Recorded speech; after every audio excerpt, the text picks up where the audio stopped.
My stepdaughter looked me dead in the eye and said the greatest wedding gift I could give her was my absence because I was not her real father. I was just Hank the wallet. My wife sat right next to her and said nothing, so I did exactly what she asked. I didn't go. But I also sold the house, canceled the venue, and emptied the bank accounts.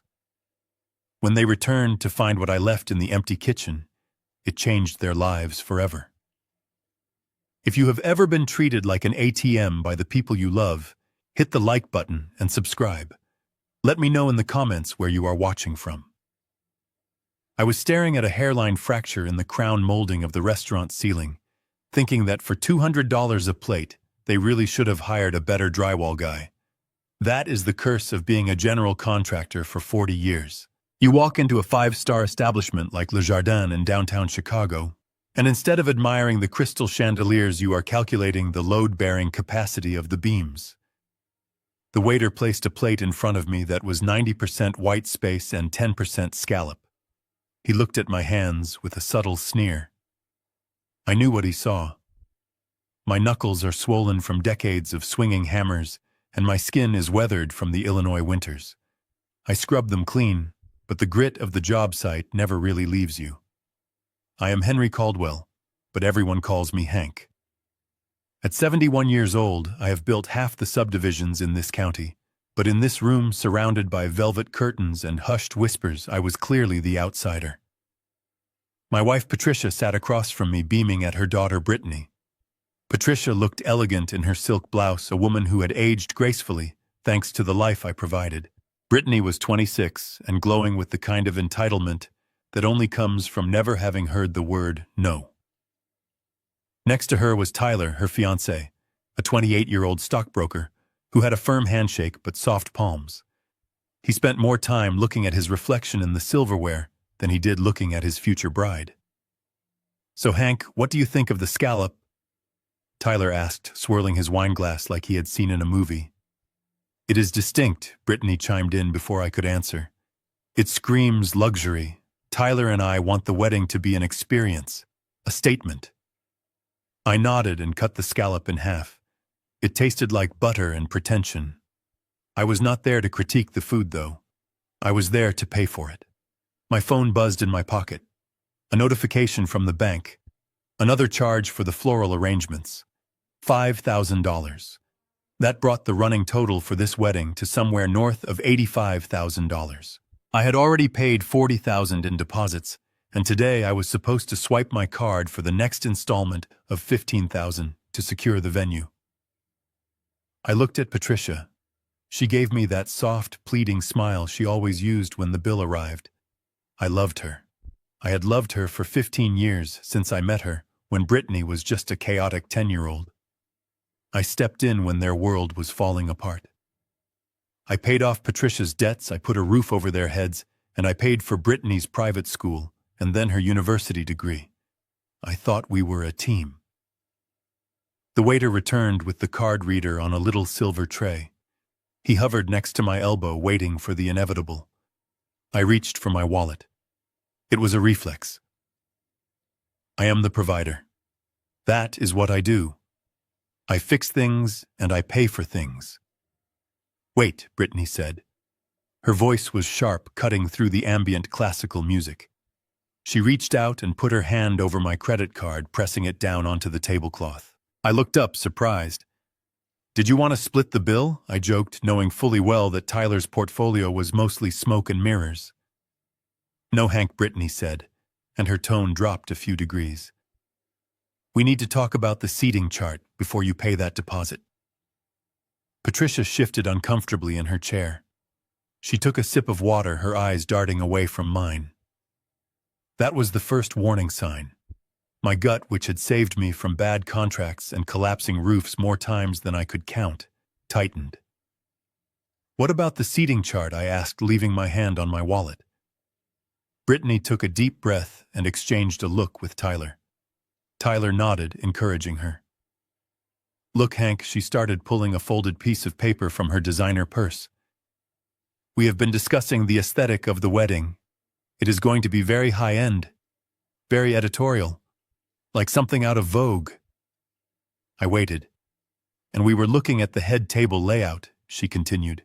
Traditionally, the parents of the bride sit with the couple, but Tyler and I think it would look better if the head table was curated. Curated? I repeated the word, tasting foreign in my mouth. Yes, curated, Brittany said, gaining confidence. We think it would be best if you didn't sit at the head table. We have a spot for you at table 9. It is near the kitchen, so you will get the food first. Table 9. The back of the room. I looked at Patricia. She was studying the pattern on the tablecloth intently. Is this a joke? I asked quietly. It is not personal, Hank Tyler interrupted, trying to sound authoritative. It is just about the visuals, the photos. We want a certain look for the main dais. A certain look, I said slowly. You mean you do not want the old man with the rough hands and the wind-burned face ruining your Instagram photos? Brittany sighed, loud and dramatic. God, Hank, why do you always have to make it about you? This is my day. And honestly, yes, you do not fit the vibe. You look like a worker. We want people to see elegance. I felt a coldness spread through my chest. It wasn't anger yet. It was shock. I looked down at my hands. The hands that had signed the checks for her braces for her first car for the down payment on the condo she lived in before she met Tyler. Okay, I said, my voice steady. I will sit at table 9. Is that all? I moved to lift my credit card again. I just wanted to pay the $15,000 and leave. I wanted to go home to my workshop and sand some wood. I wanted to be somewhere real. Actually, that is not all, Brittany said, and she pressed her hand down harder on my card. There is one more thing. I looked her in the eye. What is it, Brittany? It is about the ceremony, she said. You know how you were going to walk me down the aisle? Yes, I said. We practiced it. Well, she paused, and a cruel little smile played on her lips. I have been thinking. It does not feel right. You are my stepfather, Hank. You have been great, really. But you are not my dad. The air left the room. I froze. What are you saying? I whispered. I contacted my dad. Brittany said brightly, as if she was talking about finding a lost earring. Mick. I found him on Facebook. He is doing really great.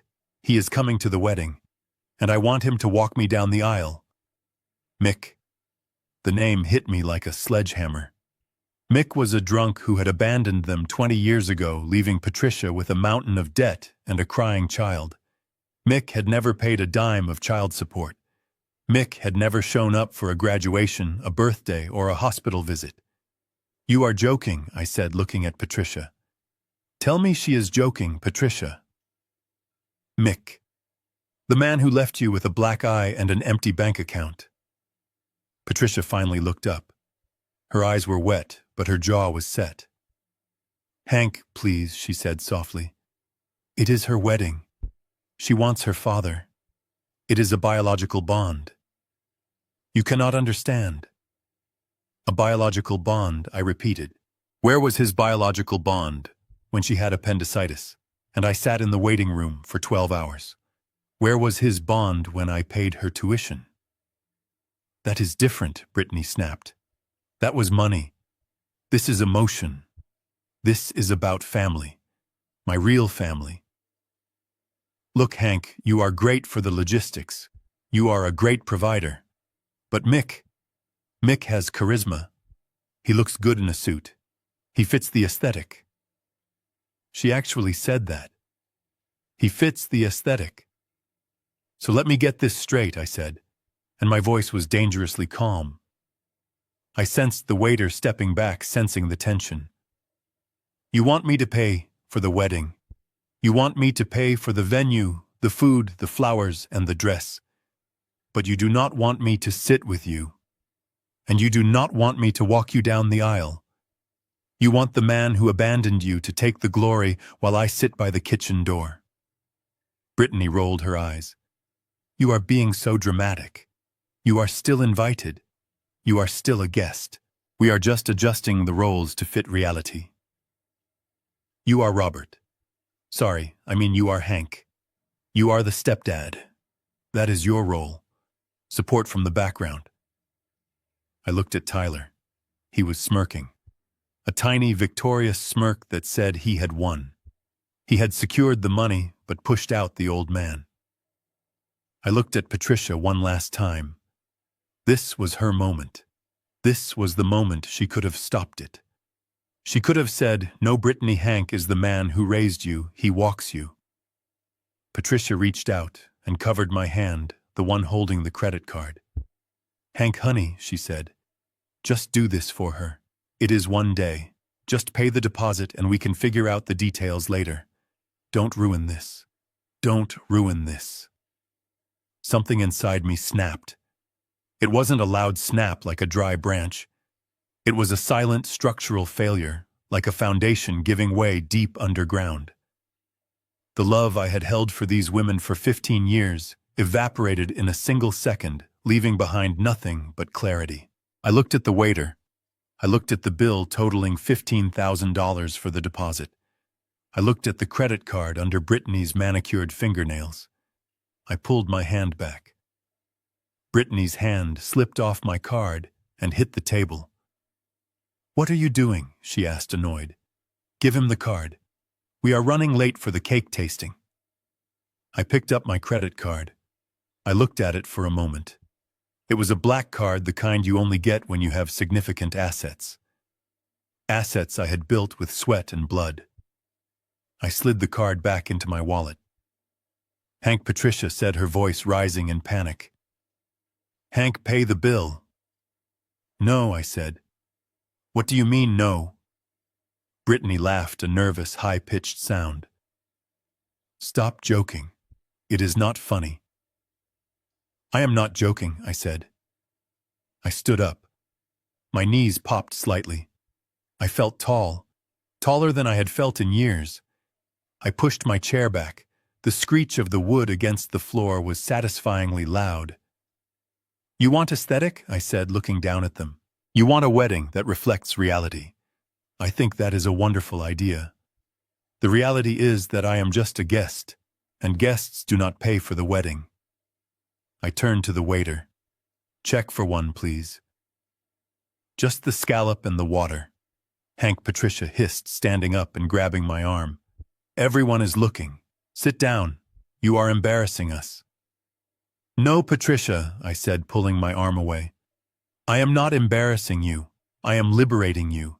You want Mick to be the father. Let Mick pay the deposit."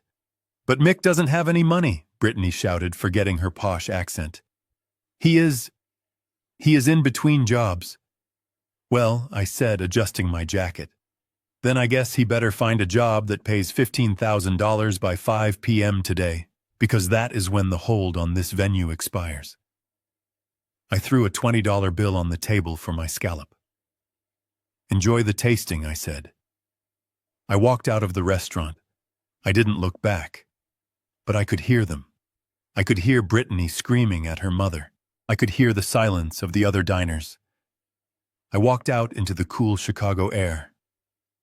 My heart was pounding, not from fear, but from adrenaline. I walked to my truck, my beat-up Ford F-150 that Tyler hated so much. I sat inside and locked the doors. My phone buzzed. A text from Patricia. "Come back right now. You are being childish. We can discuss the seating." I deleted the text. I sat there for a moment watching the traffic. I thought about the house on the lake, the house I had bought, the house that was legally in a trust that I controlled. I thought about the bank accounts. I thought about the wedding planner who had my credit card on file for the remaining balance. Brittany wanted a gift. She wanted me to disappear. I started the engine. The rumble of the diesel engine felt like a growl. "Be careful what you wish for, sweetie," I said to the empty cab. I put the truck in gear. I wasn't going back to the office. I was going to the bank. And then I was going to make a phone call that would bring their entire aesthetic world crashing down around their ears. This was not a tantrum. This was a demolition. And I am the best contractor in the business.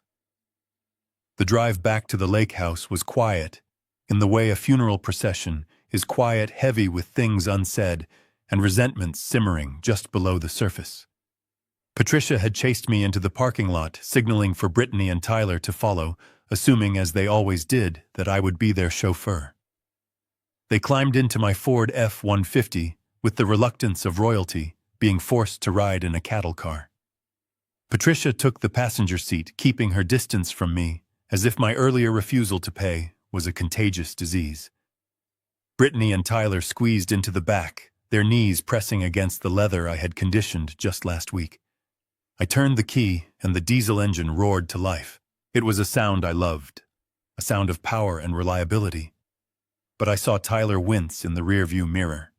He adjusted the collar of his Italian suit, a suit I knew cost more than my first car, and let out a sigh that was loud enough to be heard over the engine. "My God," Hank Tyler said, leaning forward slightly so his voice would carry to the front. "When are you going to get rid of this dinosaur?" The suspension feels like we are driving on square wheels. My spine is going to be misaligned for the wedding photos. I kept my eyes on the road merging onto the highway that led out of downtown Chicago. I tightened my grip on the steering wheel, my knuckles turning white. I wanted to tell him that this truck had hauled the lumber that built the deck he liked to drink his craft beer on.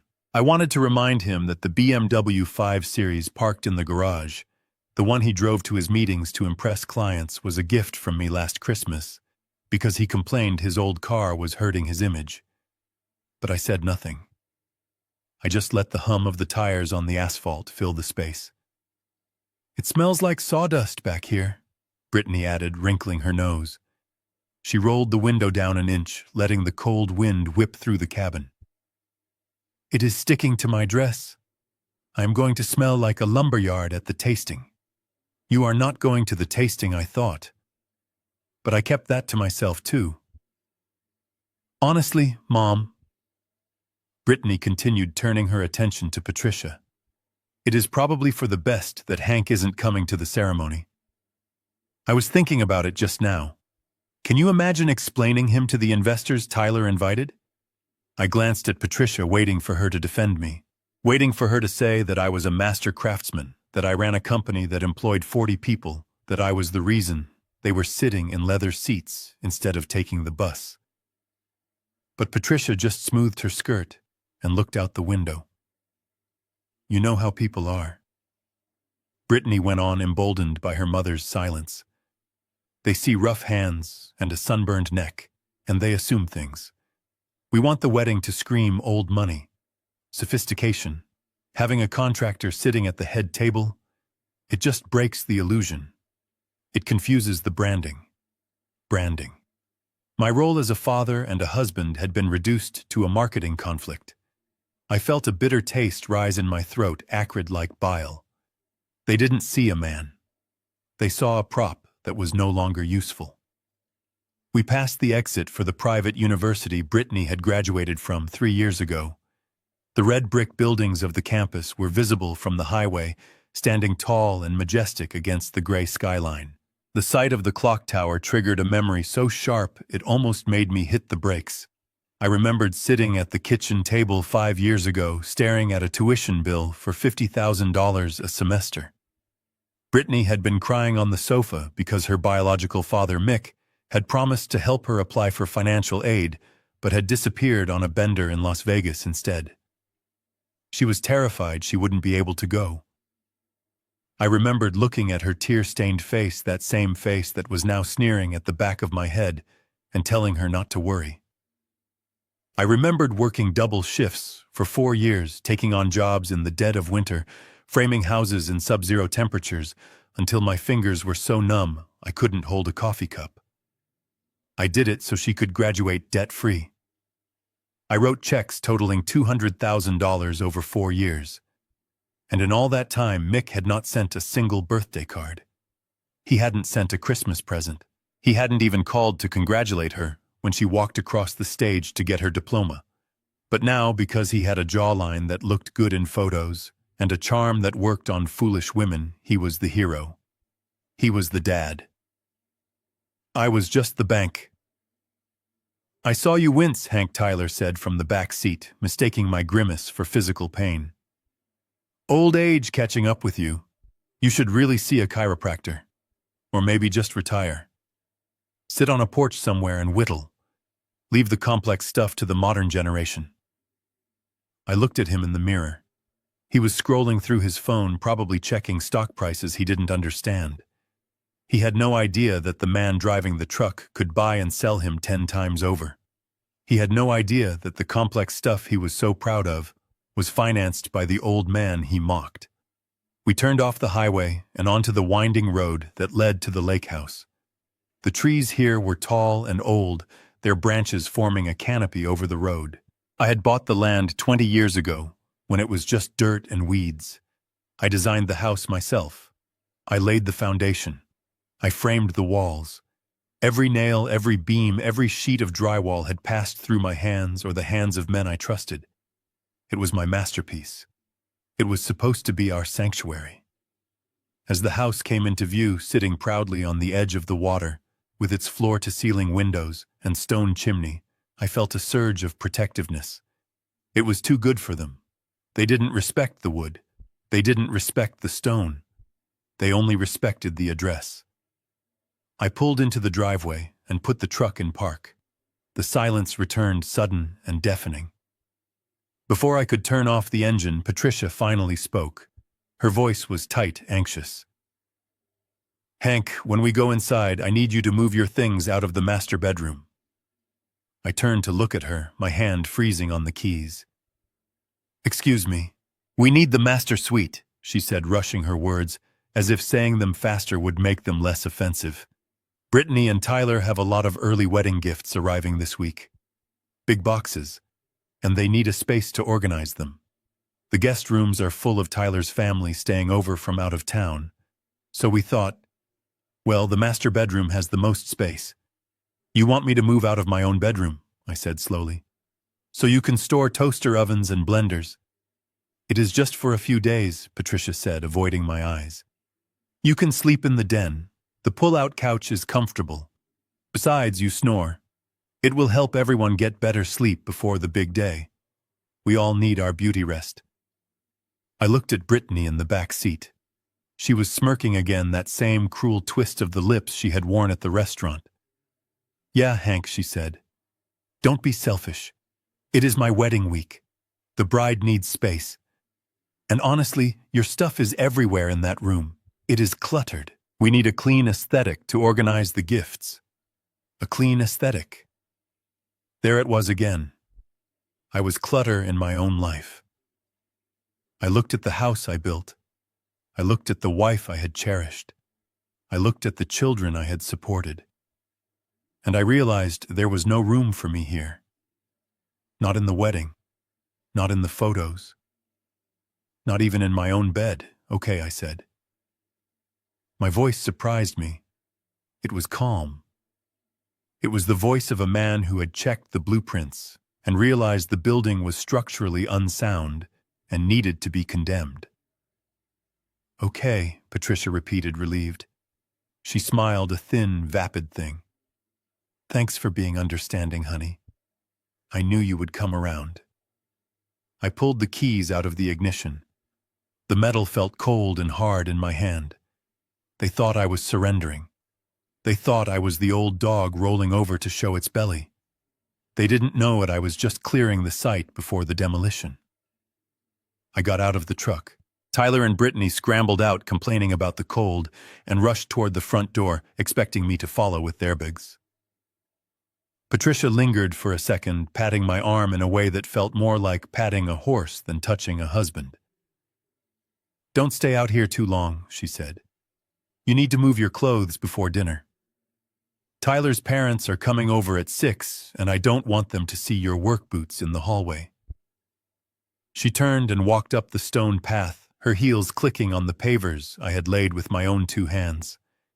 I stood by the truck, watching the front door close behind them. I heard the lock click. The sound was final. I looked down at my work boots. They were dusty. They were scuffed. They were the boots of a man who built things. And starting tonight, I was going to start deconstructing everything I had built for them, piece by piece, dollar by dollar. I walked to the side of the garage where the security system control panel was mounted. I knew the code.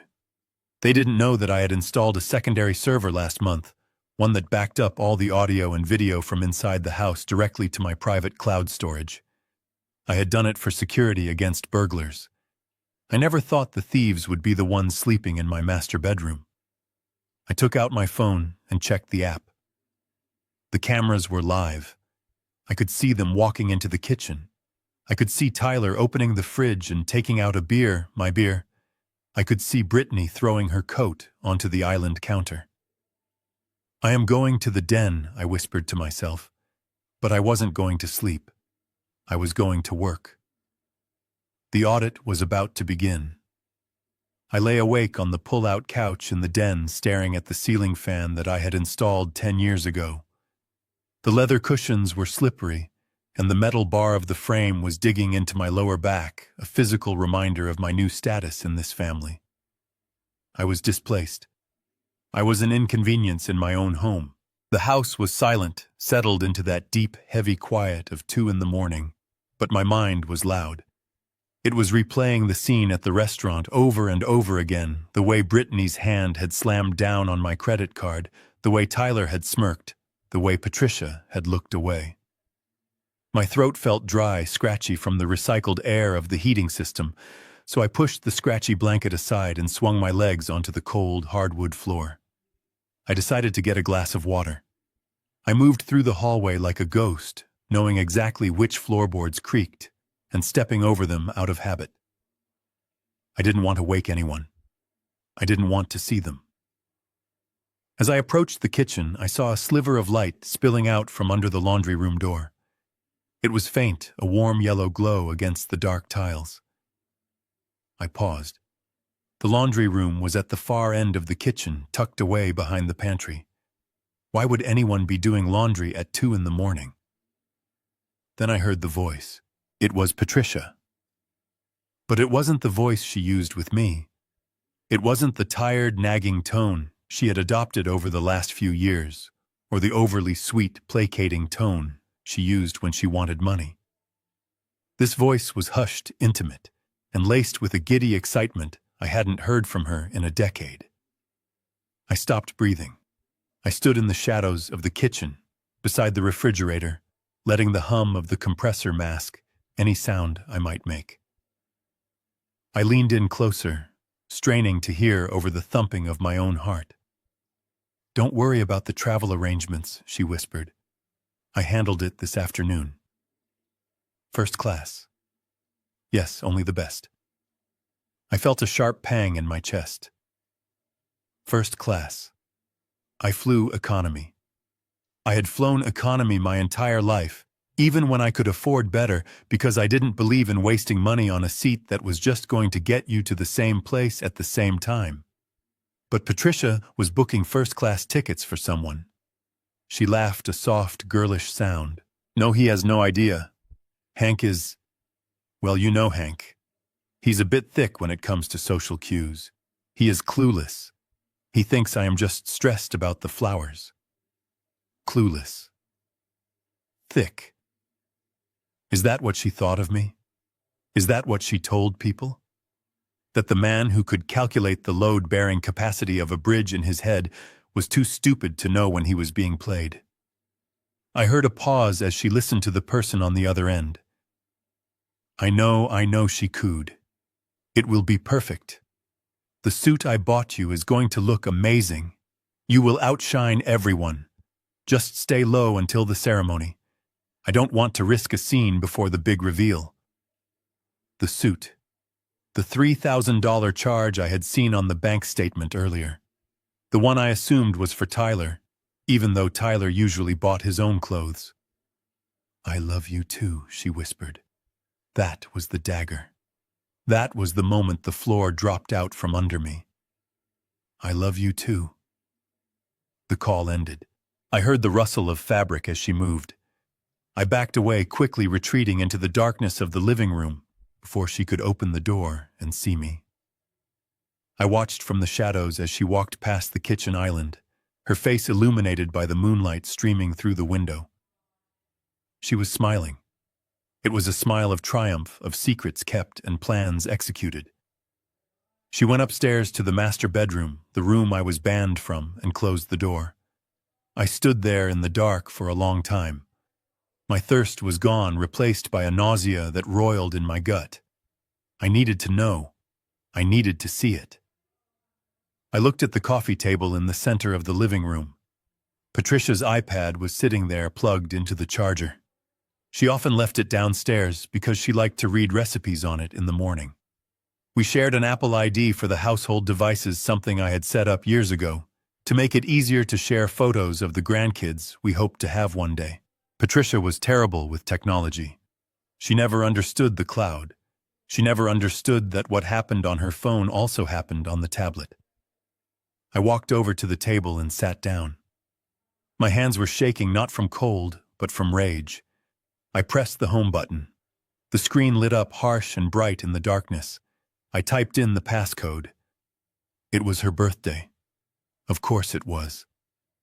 I opened the Messages app. The most recent conversation was at the top. The contact name was Laundry Service. I stared at it. Laundry Service. That was why she was in the laundry room. It was a little inside joke, a cute little disguise for her betrayal. Who calls a laundry service at 2 in the morning? Who tells a laundry service they love them? I tapped on the thread. The history went back months. Thousands of messages, photos, emojis. I scrolled to the bottom to see what she had just sent. Just got off the phone with you. I am so excited. The tickets are in your email. American Airlines Flight 492, Seat 1A. See you soon, my love. And the reply from Laundry Service. You are the best. I can't wait to walk Brittany down that aisle. I am going to be the hero. Hank is just an ATM. He pays we play. Tell my girl her daddy misses her. I felt like I had been punched in the solar plexus. The air left my lungs in a rush. Hank is just an ATM.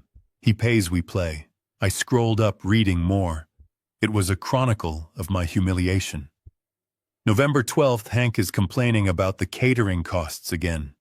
He is so cheap. Don't worry, I transferred the money to your account for the dental work. You need that winning smile for the photos. December 4th, Brittany is so happy you are coming.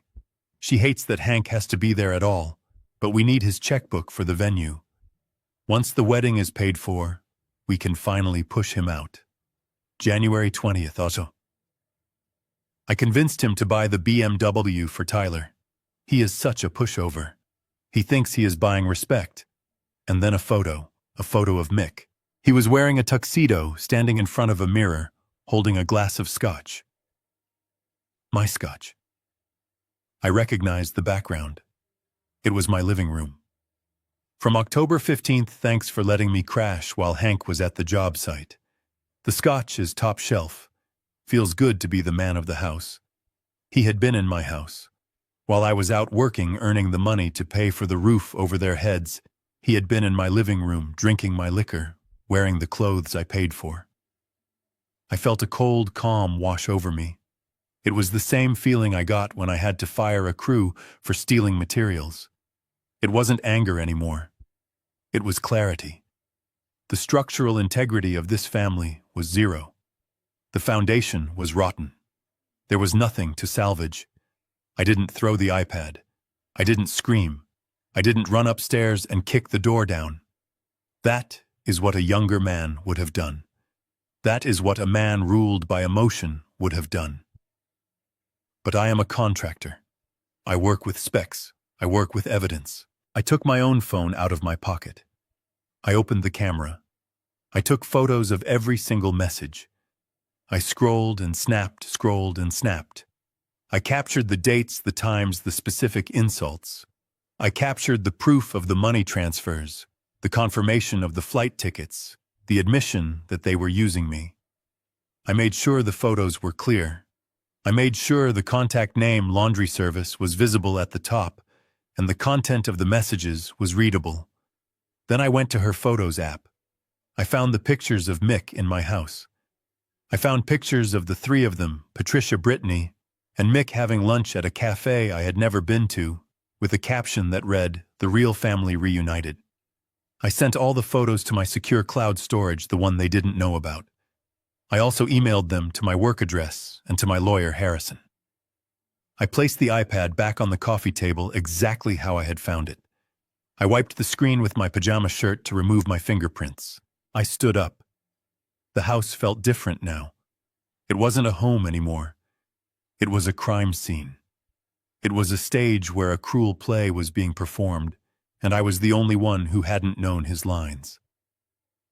I walked to the sliding glass doors that looked out over the lake. The water was black and still reflecting the moonlight like a dark mirror. It was freezing outside, but the cold radiating from the glass felt good against my forehead.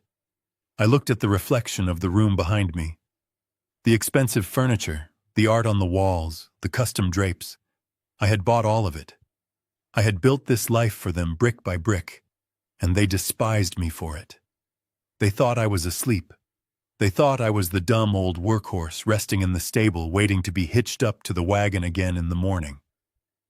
They were wrong. The workhorse had just broken its traces. I stared at the black water and I formulated a plan. I wasn't just going to leave. Leaving was too easy. Leaving would let them spin the narrative. They would tell everyone I was a bitter old man who abandoned them. They would play the victims. Number 1. I was going to dismantle their world with the same precision I used to build it. I was going to wait until the structure was fully loaded, until the weight was at its maximum, and then I was going to pull the pin. I looked at the clock on the microwave. 3 a.m. The banks would open in 6 hours. My lawyer's office would open in 5. I went back to the den and lay down on the pull-out couch. The metal bar still dug into my back, but I didn't feel it anymore. I lay there with my eyes open, staring into the dark, waiting for the sun to rise on the last day of my life as their ATM. I am Henry Caldwell, and tomorrow I am closing the account. The sun was just beginning to crest over the horizon, painting the lake in hues of steel gray and pale orange when I walked down the hallway. But I could hear the faint sounds of snoring coming from the master bedroom, my bedroom, the one I had been evicted from the night before.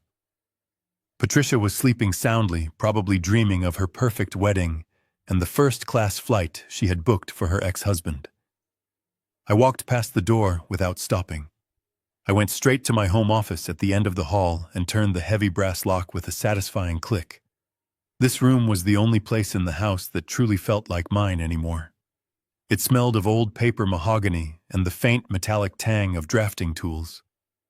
I sat down at my desk, the large oak one I had built myself 20 years ago, and woke up my computer. The screens glowed to life, illuminating my face in the dim room. I didn't turn on the overhead lights. I preferred the shadows. I needed to focus. I cracked my knuckles, a habit from years on the job site, and opened the browser. It was time to look at the damage. It was time to audit the books. I logged into our joint bank account, first the one I kept filled for household expenses, and Patricia's discretionary spending. I had always been generous. I never asked for receipts for groceries or spa days because I trusted her. I thought we were partners. But looking at the screen now, the numbers didn't look like partnership, they looked like theft. I pulled up the transaction history for the last 3 months and started cross-referencing it with the text messages I had photographed the night before. The first thing that jumped out at me was a charge from 2 weeks ago, $5,000 to dental artistry. I stared at the line item. Patricia had veneers she had gotten 5 years ago, and they were in perfect condition. Brittany was on her own dental plan through her work, or so she claimed. I clicked on the transaction details. It was paid using the secondary card, the one in Patricia's name. I remembered the text message I had read just hours ago. I transferred the money to your account for the dental work. You need that winning smile for the photos. I felt a cold burn in my stomach. I was paying for Mick's teeth. The man who had likely lost his teeth from years of neglect and substance abuse was now going to be smiling for the wedding photos with a $5,000 smile paid for by my hard work. Every time he grinned at the camera, he would be grinning with my money. I kept scrolling. $3,000 at Milano Menswear. I knew that shop. It was downtown, a place where they tailored suits for executives and politicians. I had never bought a suit there myself, preferring to buy sturdy, sensible clothes that could survive a day on a construction site. I checked the date. It was from last Saturday. I remembered that day. Patricia had told me she was going to a charity auction with some friends. She had lied to my face, kissed me on the cheek, and then gone out to buy a custom tuxedo for the man who had abandoned her. I closed my eyes for a second, trying to control the rage that was threatening to make my hands shake. It wasn't just the money. I had money. It was the audacity. It was the absolute lack of respect. They were dressing him up like a doll, using my wallet so he could play the part of the successful father he never was. I opened a spreadsheet and started entering the figures. I needed a total. I needed to know exactly how much my humiliation cost. Flight tickets, hotel bookings, a rental car charge for a luxury convertible. It was all there, hidden in plain sight, buried under the guise of miscellaneous expenses. Patricia had been siphoning funds for months. Then I opened the file for the wedding expenses. This was a separate account, one I had set up specifically for Brittany's big day. The balance was dropping fast. The venue deposit, the florist, the caterer, the dress.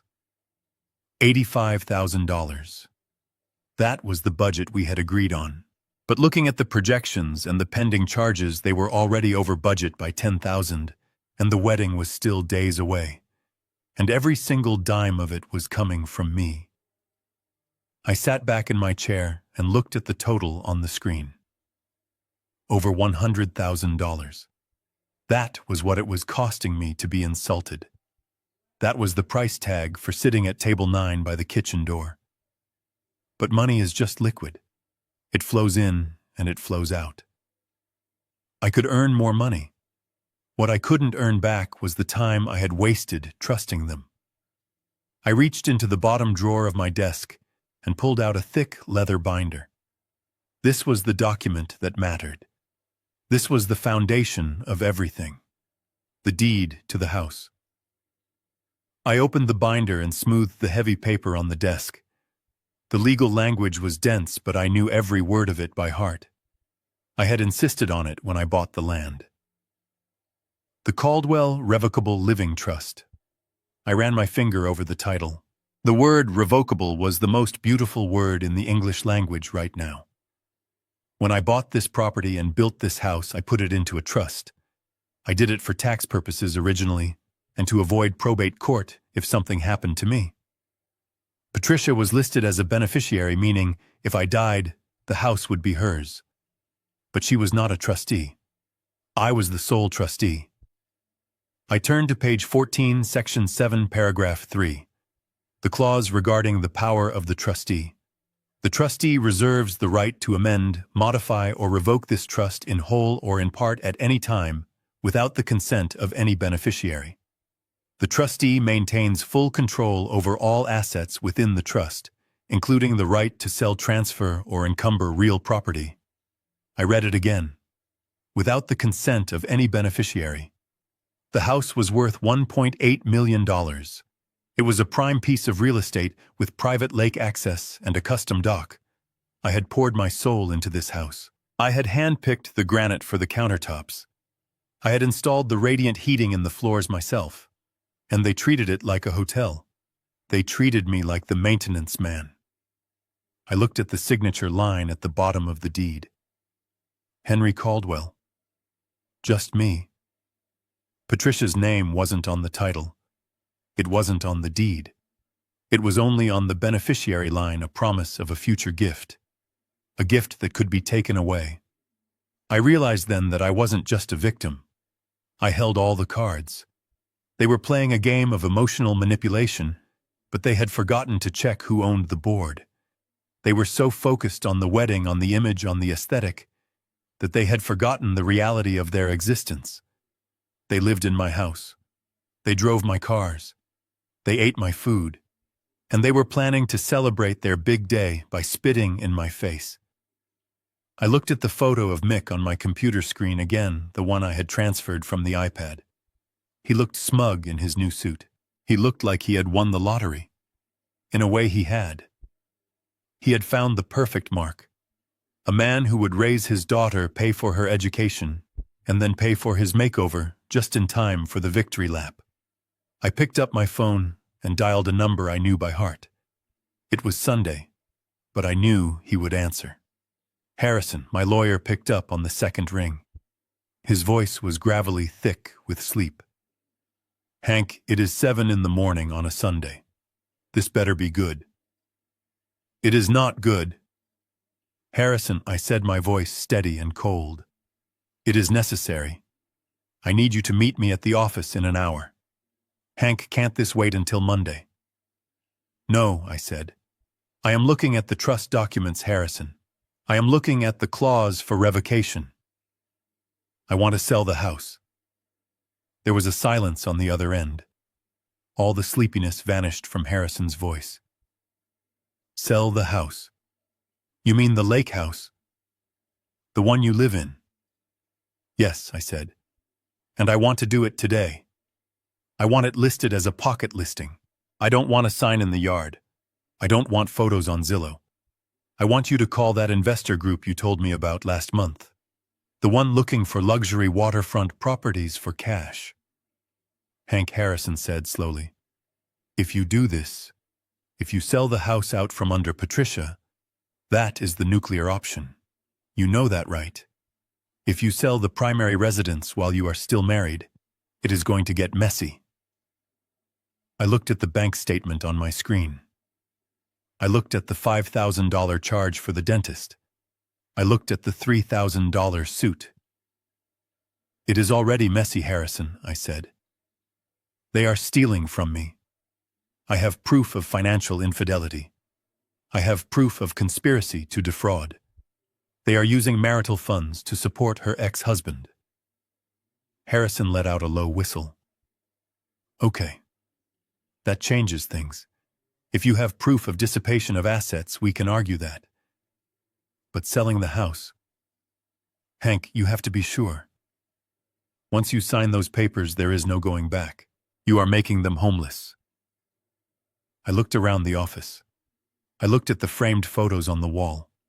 Photos of me and Patricia. Photos of Brittany's graduation. They were lies, all of them. I am sure, I said. I want the closing to be in 3 days. 3 days, Harrison choked. That is impossible. Not for cash, it isn't, I said. Make it happen, Harrison. I will take 10% under market value for a 48-hour close. Just get it done. And Harrison?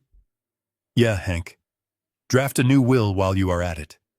I am revoking the trust beneficiaries. I hung up the phone.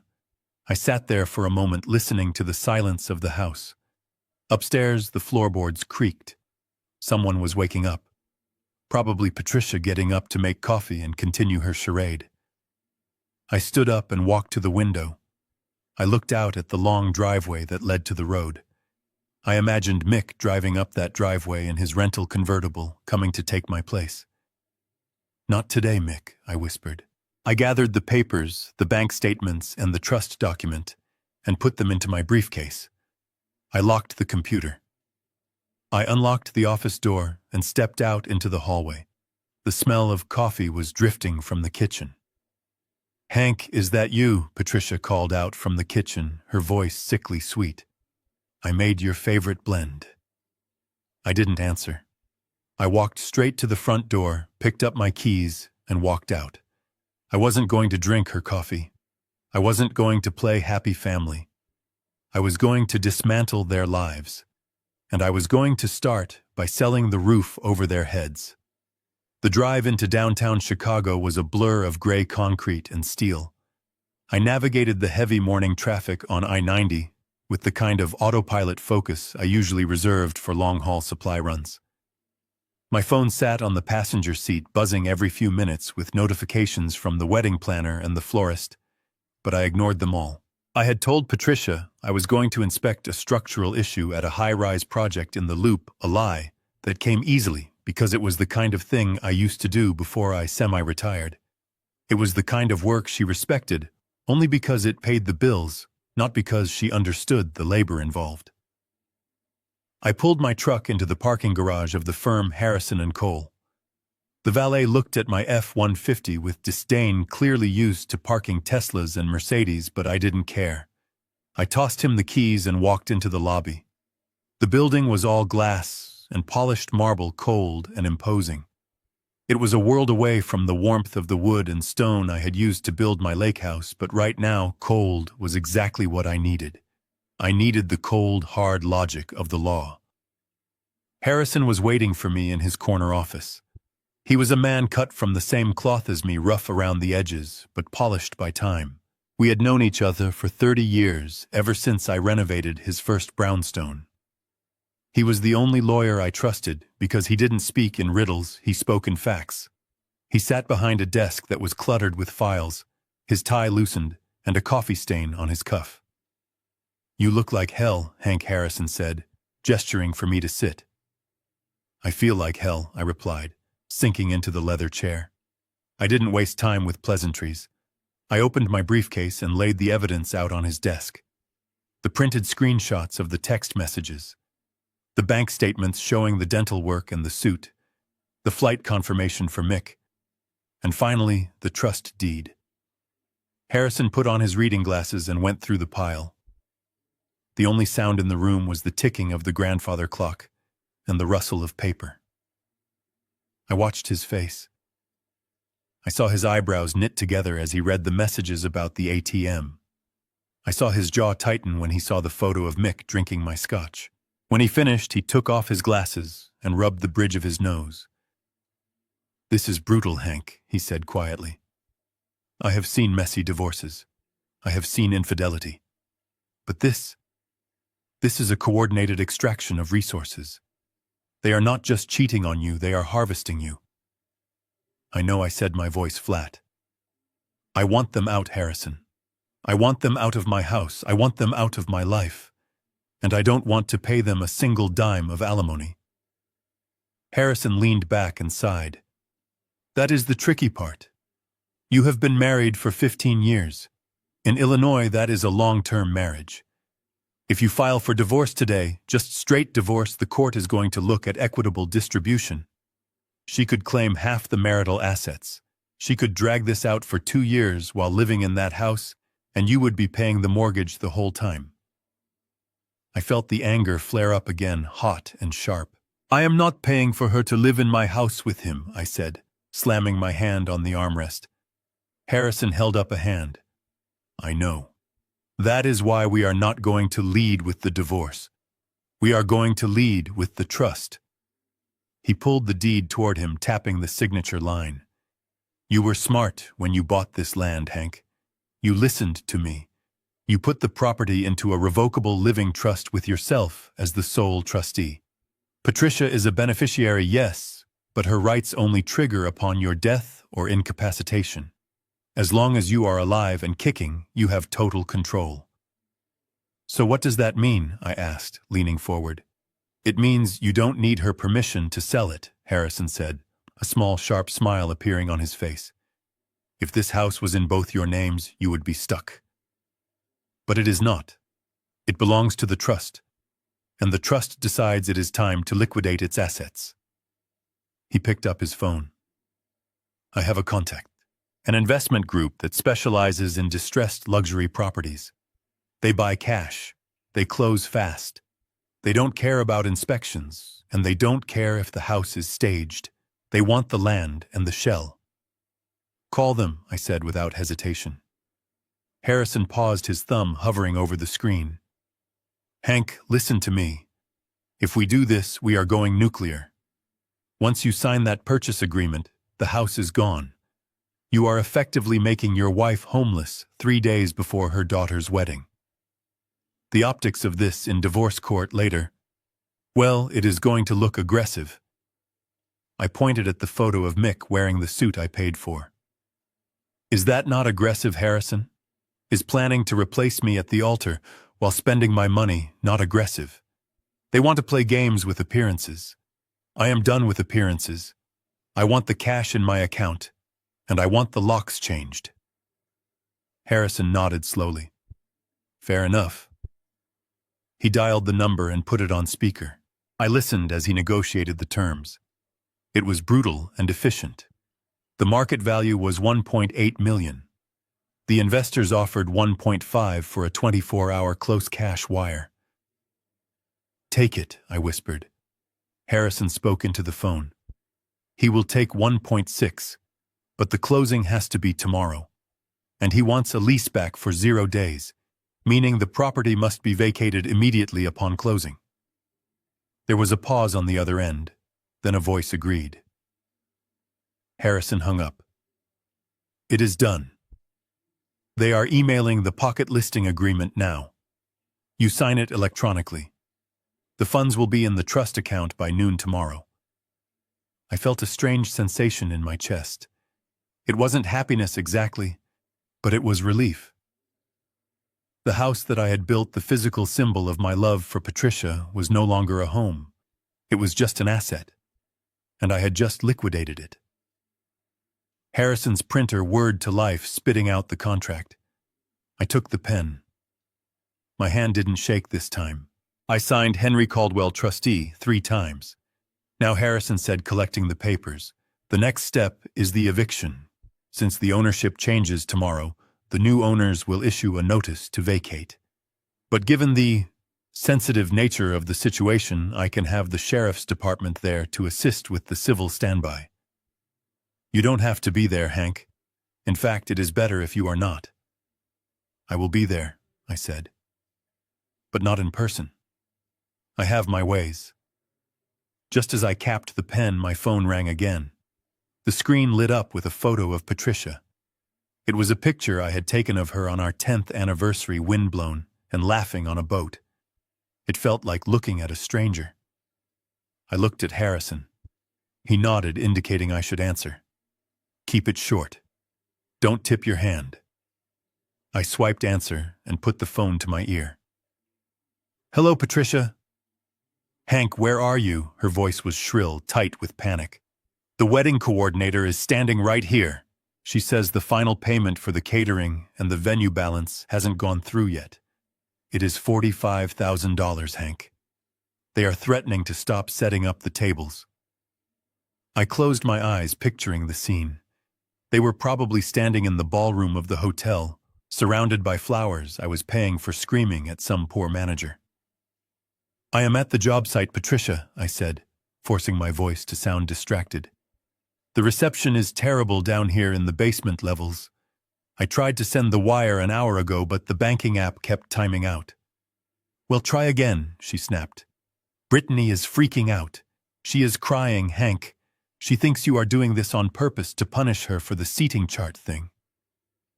Punish her. The irony was so thick I could taste it. I am not punishing anyone. I said, my voice calm and steady. I am just having technical difficulties. I will drive up to the surface level and try to resend it. It might take a little while, though. The traffic is backed up and I have to meet with the structural engineer. Just get it done, Hank, she said, not even saying goodbye.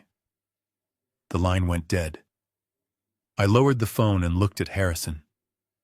She wants $45,000, I said. Harrison raised an eyebrow.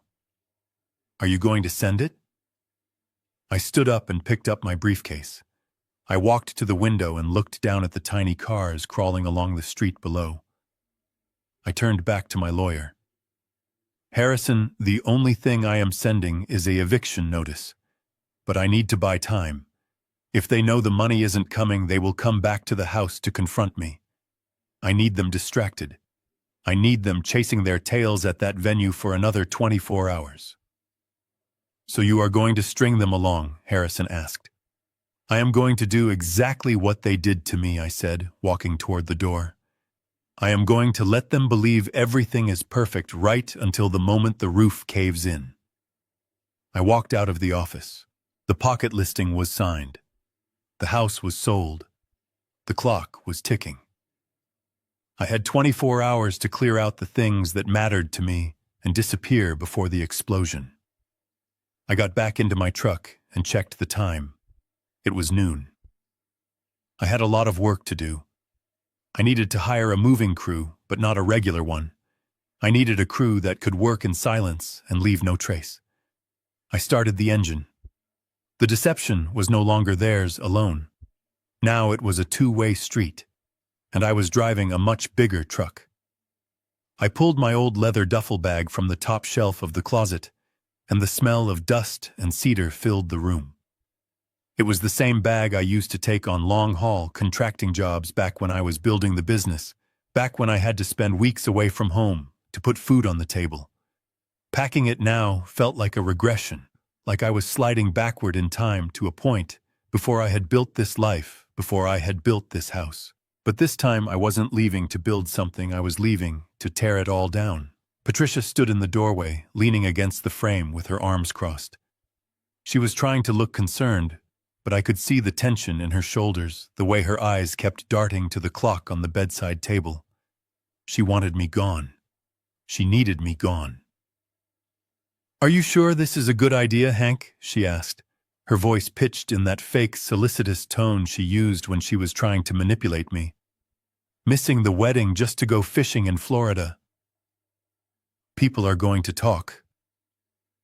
"Let them talk," I said, folding a stack of shirts with deliberate precision. "You and Brittany made it very clear. I don't fit the aesthetic. I am just a distraction. So I am removing the distraction. I am going down to the Keys. I have a buddy with a charter boat. I need to clear my head." I saw the relief wash over her face. It was instant and undeniable, like a tension headache suddenly breaking. She walked over and touched my arm. Her fingers felt cold. "Maybe it is for the best," she said. "You have been so stressed lately with the money and the planning. A break will do you good. And don't worry about the wedding. We will tell everyone you had a medical emergency. Something minor. A back spasm. It will explain why you aren't walking her down the aisle. A back spasm. That was my legacy. The man who carried this family on his back for 15 years was now being reduced to a back spasm. I zipped the bag shut. The sound was loud in the quiet room. "I will transfer the rest of the vendor payments when I get to the airport." I lied. "I just need to get to a secure Wi-Fi connection." "You are the best, Hank," she said, and she actually leaned in and pecked me on the cheek. It was a dry, hollow kiss. It felt like a receipt. I walked downstairs with my bag. Brittany and Tyler were in the kitchen looking at a seating chart on a laptop. They looked up as I entered. "Safe travels," Hank Tyler said, not even bothering to stand up. "Catch a big one for us." "Yeah, have fun," Brittany added. Her eyes were bright with victory. She had won. She had successfully exorcised the embarrassment from her perfect day. I looked at them one last time. I looked at the granite island where they sat. The island I had installed myself, choosing the slab for its unique vein pattern. I looked at the custom cabinets. I looked at the view of the lake through the sliding glass doors. "Goodbye," I said. I didn't say I love you. I didn't say see you soon. I just said goodbye. I walked out to my truck and threw the bag in the passenger seat. I backed out of the driveway, my tires crunching on the gravel. I drove slowly until I was out of sight of the house. Then I turned onto the main road, and instead of heading toward O'Hare Airport, I turned left toward the highway exit. I checked into a Holiday Inn Express 5 miles away. It was a nondescript beige building next to a gas station. The room smelled of industrial cleaner and stale air conditioning. I threw my bag on the bed and sat down at the small desk. I didn't unpack. I wasn't going to be here long.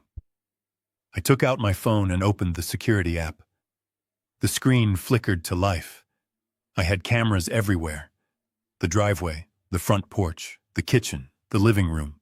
I had installed them for security, for peace of mind. I never imagined they would become my window into hell. I watched the timestamp. It had been exactly 20 minutes since I left the driveway. On the driveway camera, a car pulled up. It was a red convertible rental. Flashy, cheap. The door opened and Mick stepped out. He was wearing jeans and a leather jacket that looked like it was trying too hard to be cool. He looked at the house, my house, with a smirk that made my blood boil. He didn't knock. He didn't wait. He just walked up the steps. I switched to the front porch camera. The door opened before he even reached for the handle. Patricia was standing there. She threw her arms around him. She hugged him with a passion I hadn't felt from her in a decade. She pulled him inside. I switched to the living room camera. The feed was crisp and clear in high definition. "Welcome home, Daddy," Brittany squealed, running into the room. She hugged him, jumping up and down like a teenager. Mick laughed a rough smoker's laugh. "Look at this place," he said, looking around. "Not bad. Not bad at all. Hank did all right for himself, didn't he?" "He is gone," Patricia said, closing the front door and locking it. "He is on his way to Florida. We have the whole week." Mick walked over to the sofa, my leather sofa, and flopped down onto it, putting his boots up on the coffee table. My coffee table. The one made of reclaimed walnut that I had sanded by hand. "Get me a drink, Patty," he said. "Top shelf. I know he has the good stuff."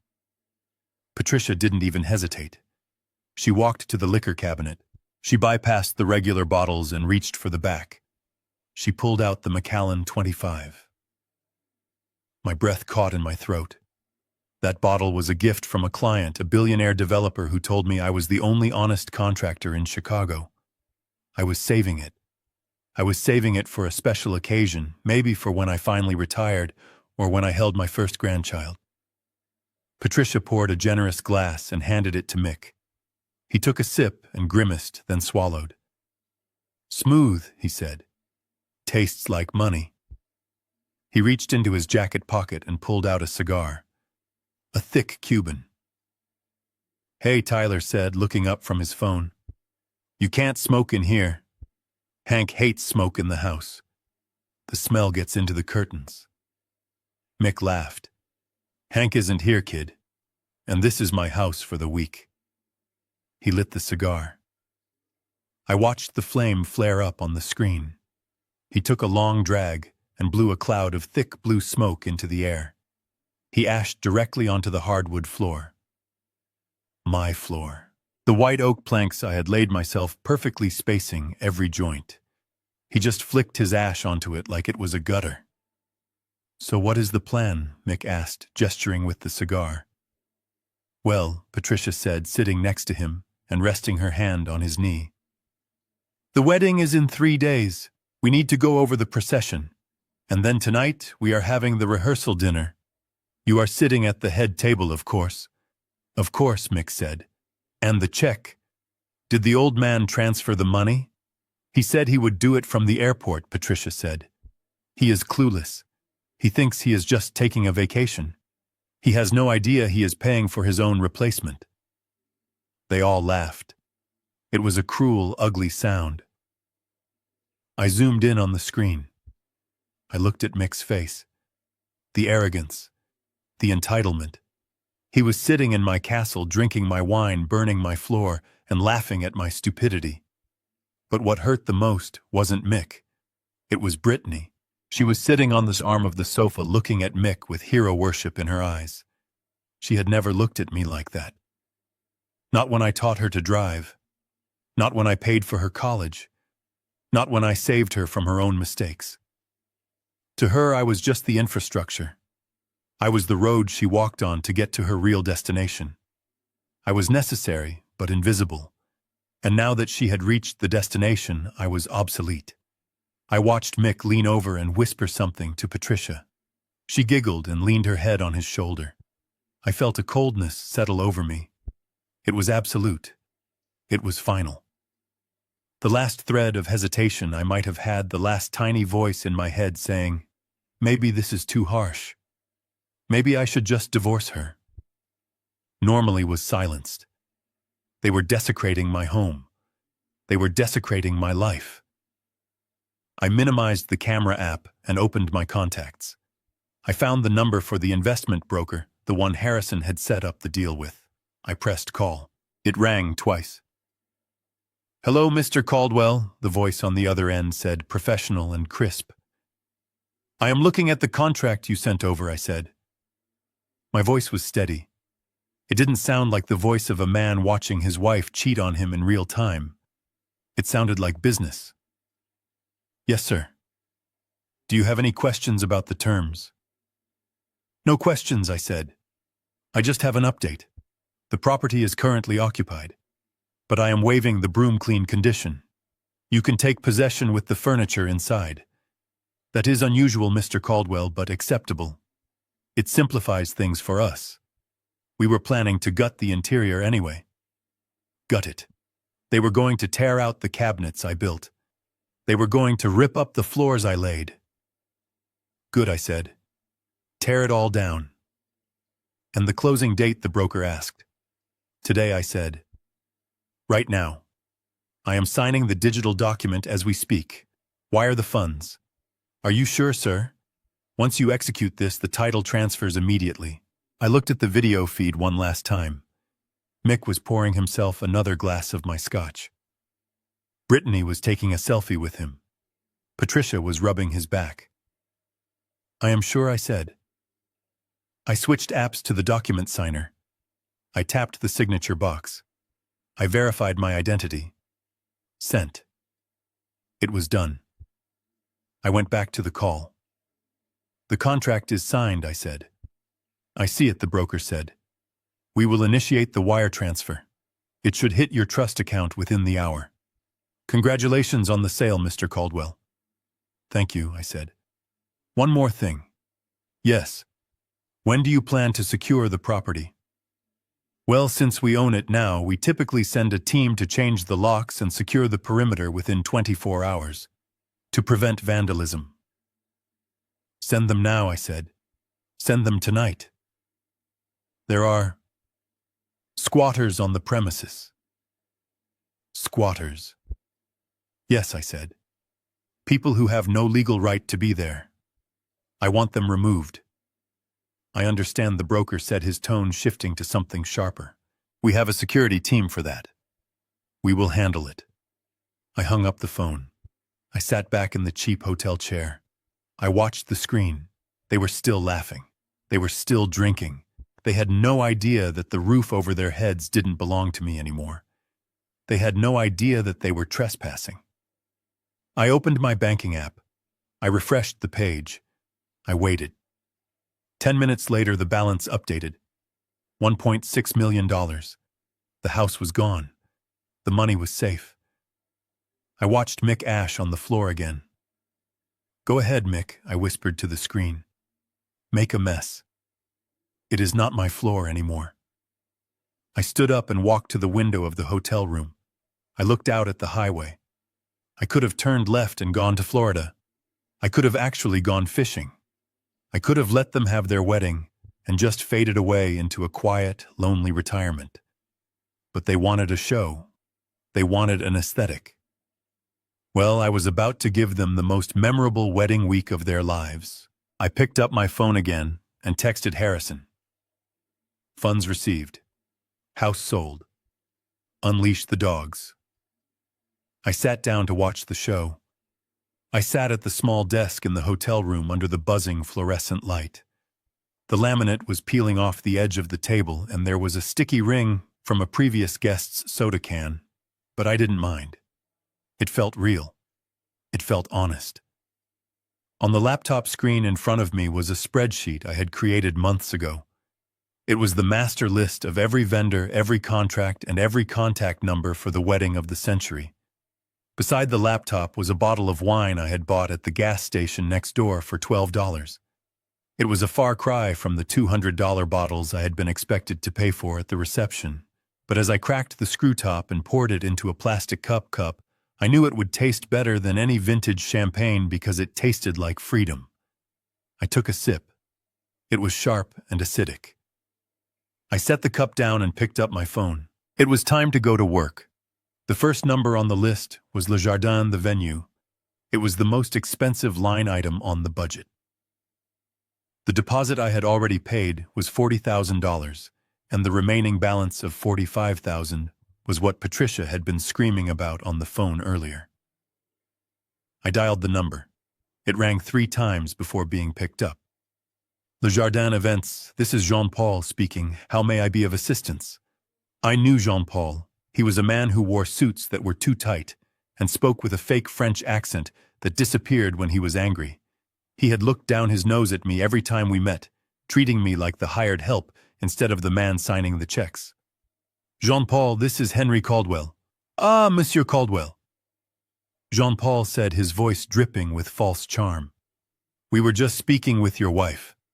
She was quite distressed about the wire transfer. I trust you are calling to provide the confirmation number so we can proceed with the table settings. Not exactly. Jean-Paul, I said, leaning back in the uncomfortable chair. I am calling to inform you that I am exercising my right as the primary guarantor to cancel the contract effective immediately. There was a silence on the other line, a long, heavy silence.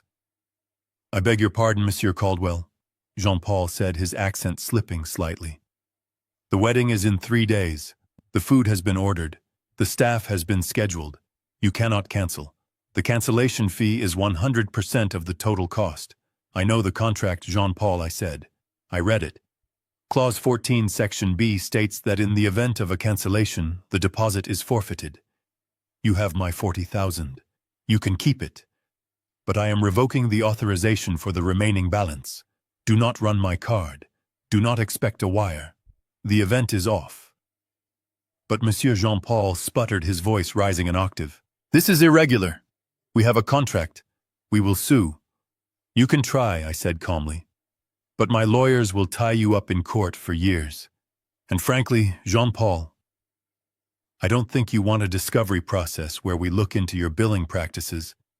I noticed you charged me for 300 bottles of water that were never delivered at the tasting.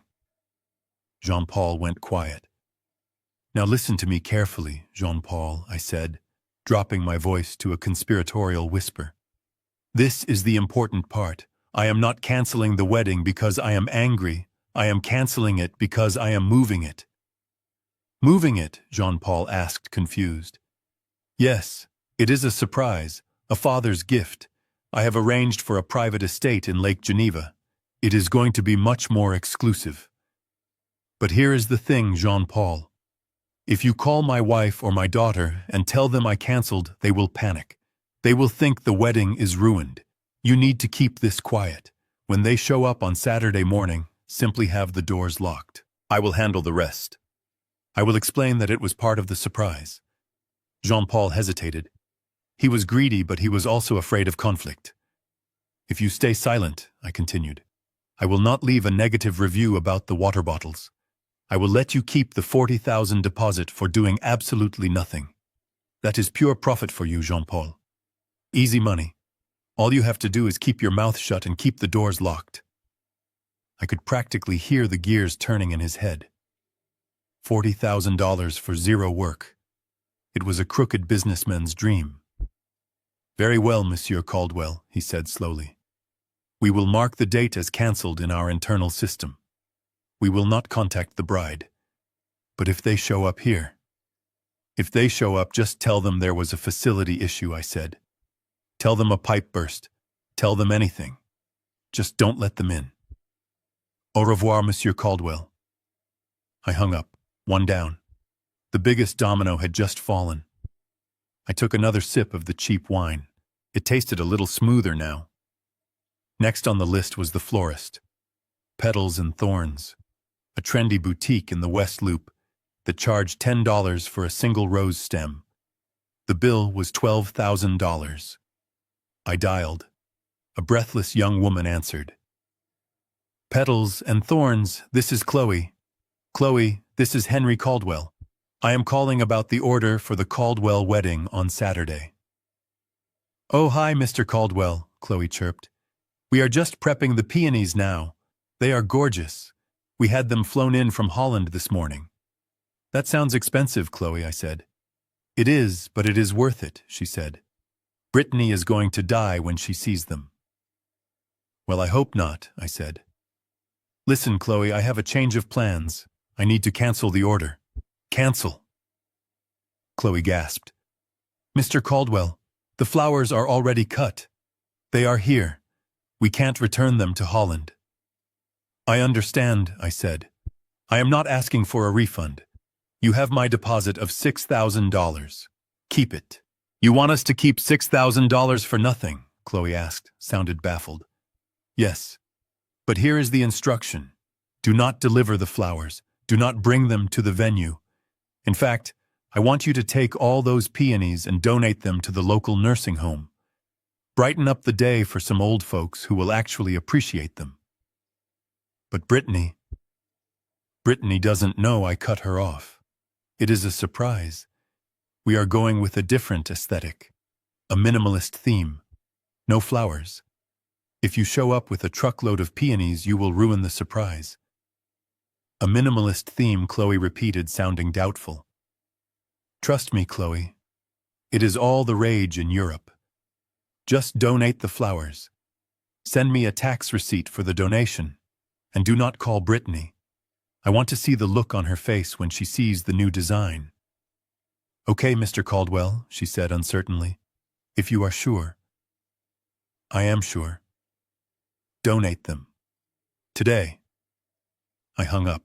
I imagined the nursing home residents waking up tomorrow, surrounded by $12,000 worth of imported peonies. It made me smile. At least someone would get some joy out of my money. I looked at the list again. The caterer. The elite palate.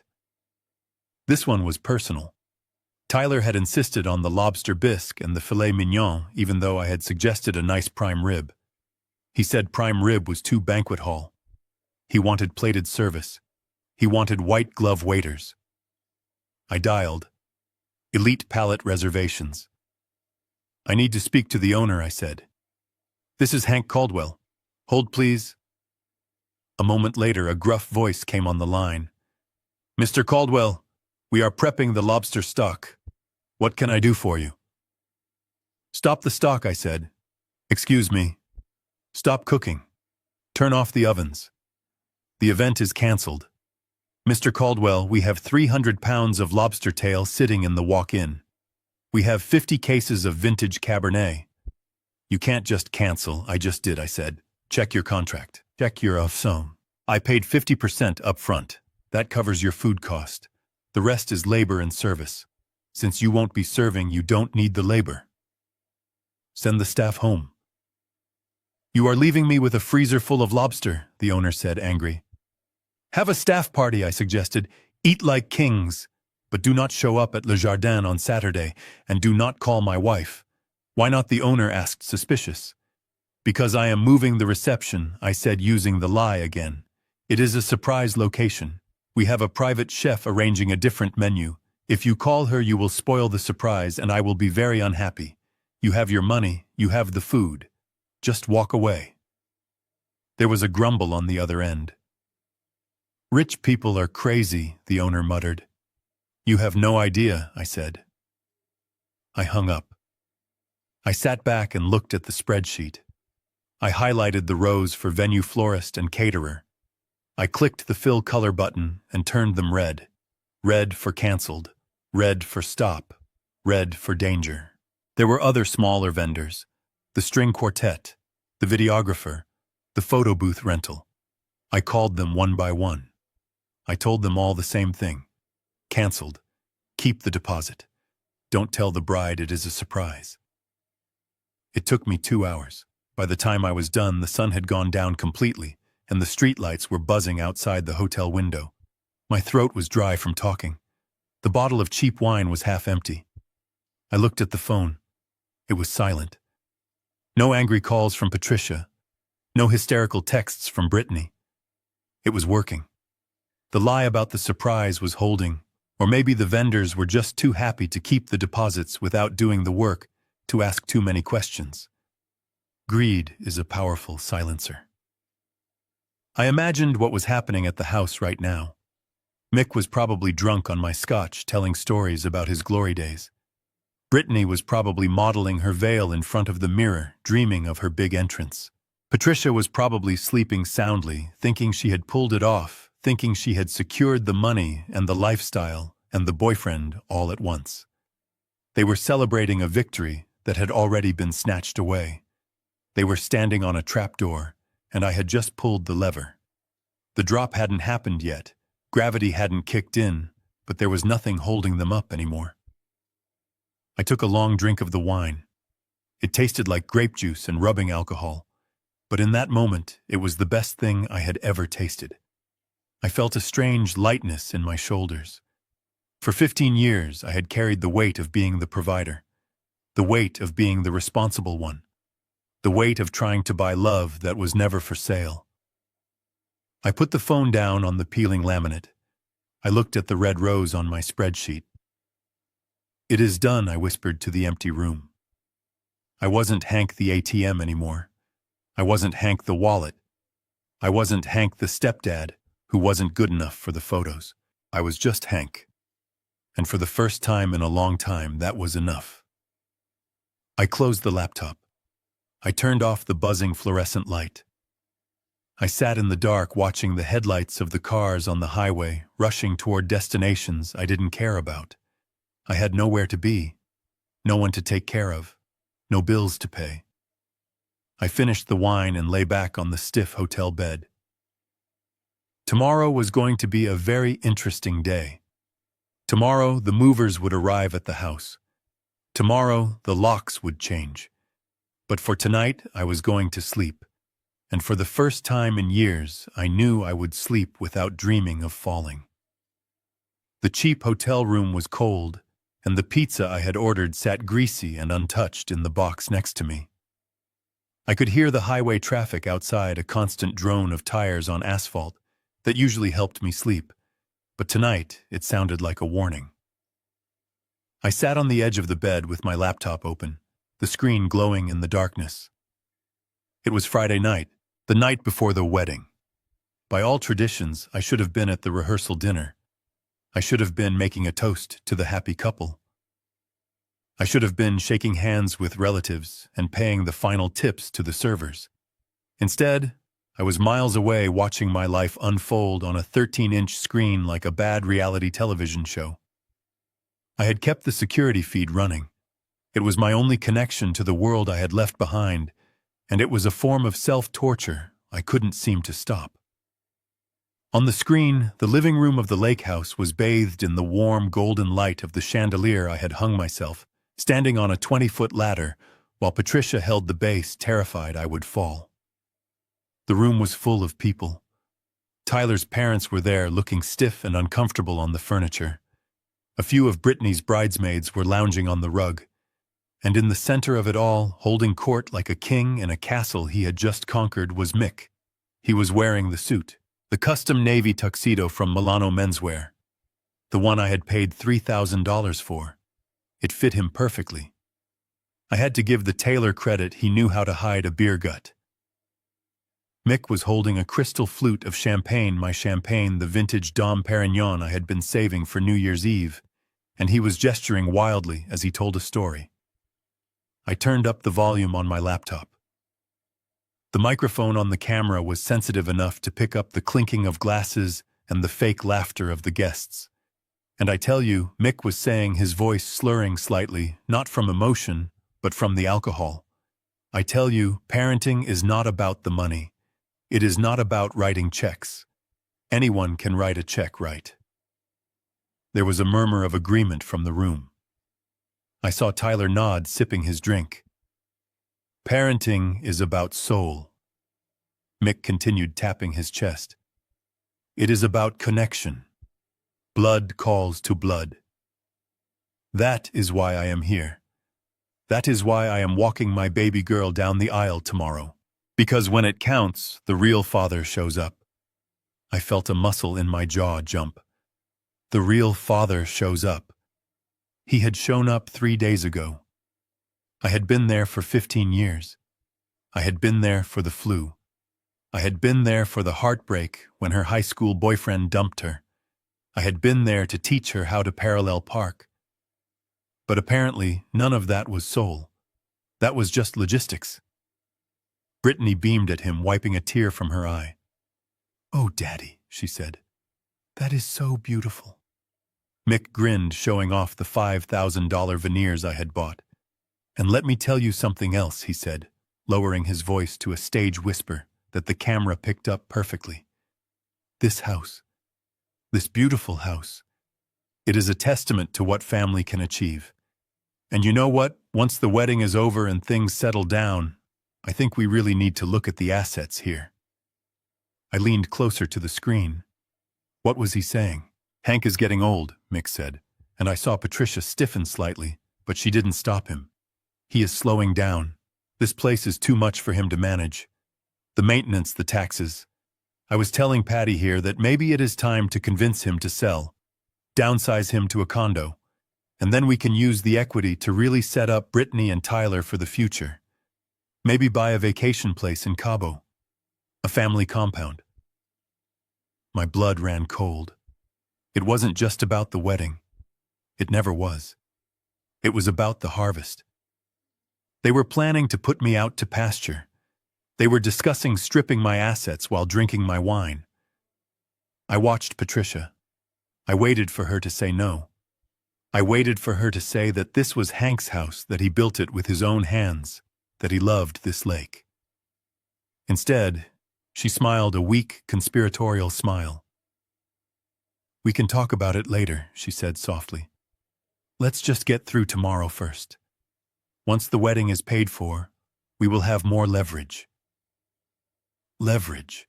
That was the word that broke the final beam. She didn't see me as a husband.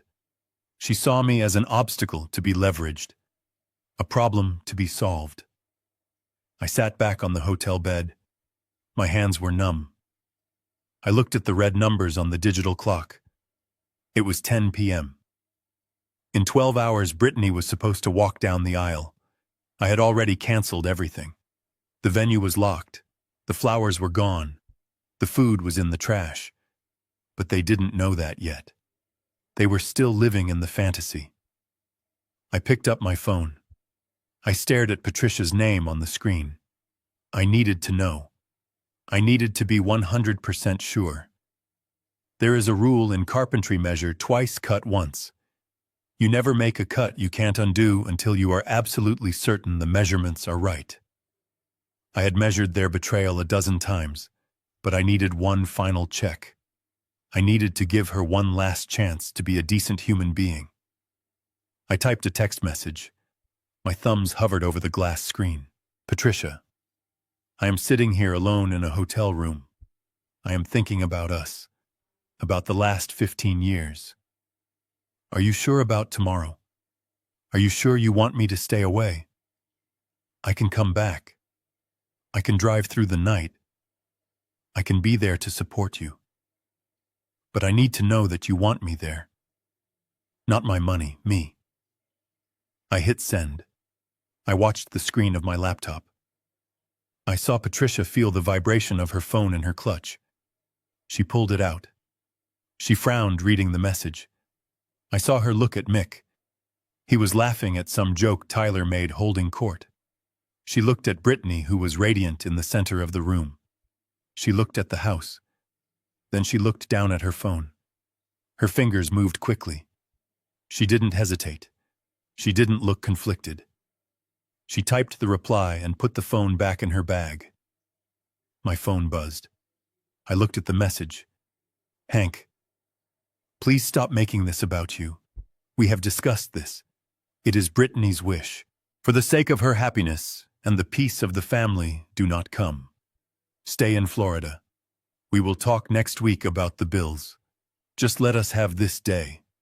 Talk next week about the bills." I put the phone down on the nightstand. I turned it off. I didn't just put it on silent, I powered it down completely. I looked at the laptop screen one last time. Mick was pouring another drink. Brittany was hugging him. Patricia was laughing.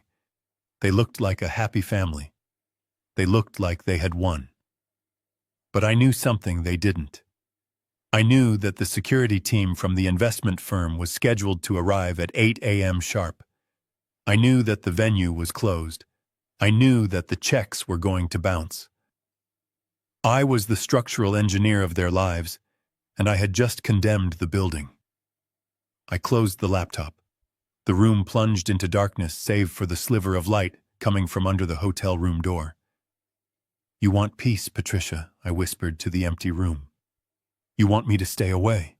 Okay." I lay back on the pillows. I thought about the house one last time. I thought about the day I poured the foundation. It was a hot July day, and I had worked for 14 hours straight, smoothing the concrete, ensuring it was level, ensuring it would last for 100 years. I loved that house. I loved the way the morning light hit the kitchen tiles. I loved the smell of the cedar closet. But a house is just wood and stone. A home is the people inside it. And the people inside it were strangers to me now. I felt a strange sense of calm settle over me. It was the calm of the eye of the storm. The winds were howling all around me. The destruction was imminent. But right here, right now, there was silence. I wasn't angry anymore. Anger is a hot emotion. It burns energy. What I felt was cold. It was the cold of a calculated business decision. I had liquidated a bad asset. I had cut my losses. Tomorrow morning the sun would rise. And when it did, their world would end. I pulled the scratchy hotel blanket up to my chin. I closed my eyes. I slept. And for the first time in months, I didn't dream about drowning. I dreamed about the open road. I dreamed about driving my truck west toward the desert, where the land is empty and clean and honest. The storm was coming, and I was the one bringing the rain.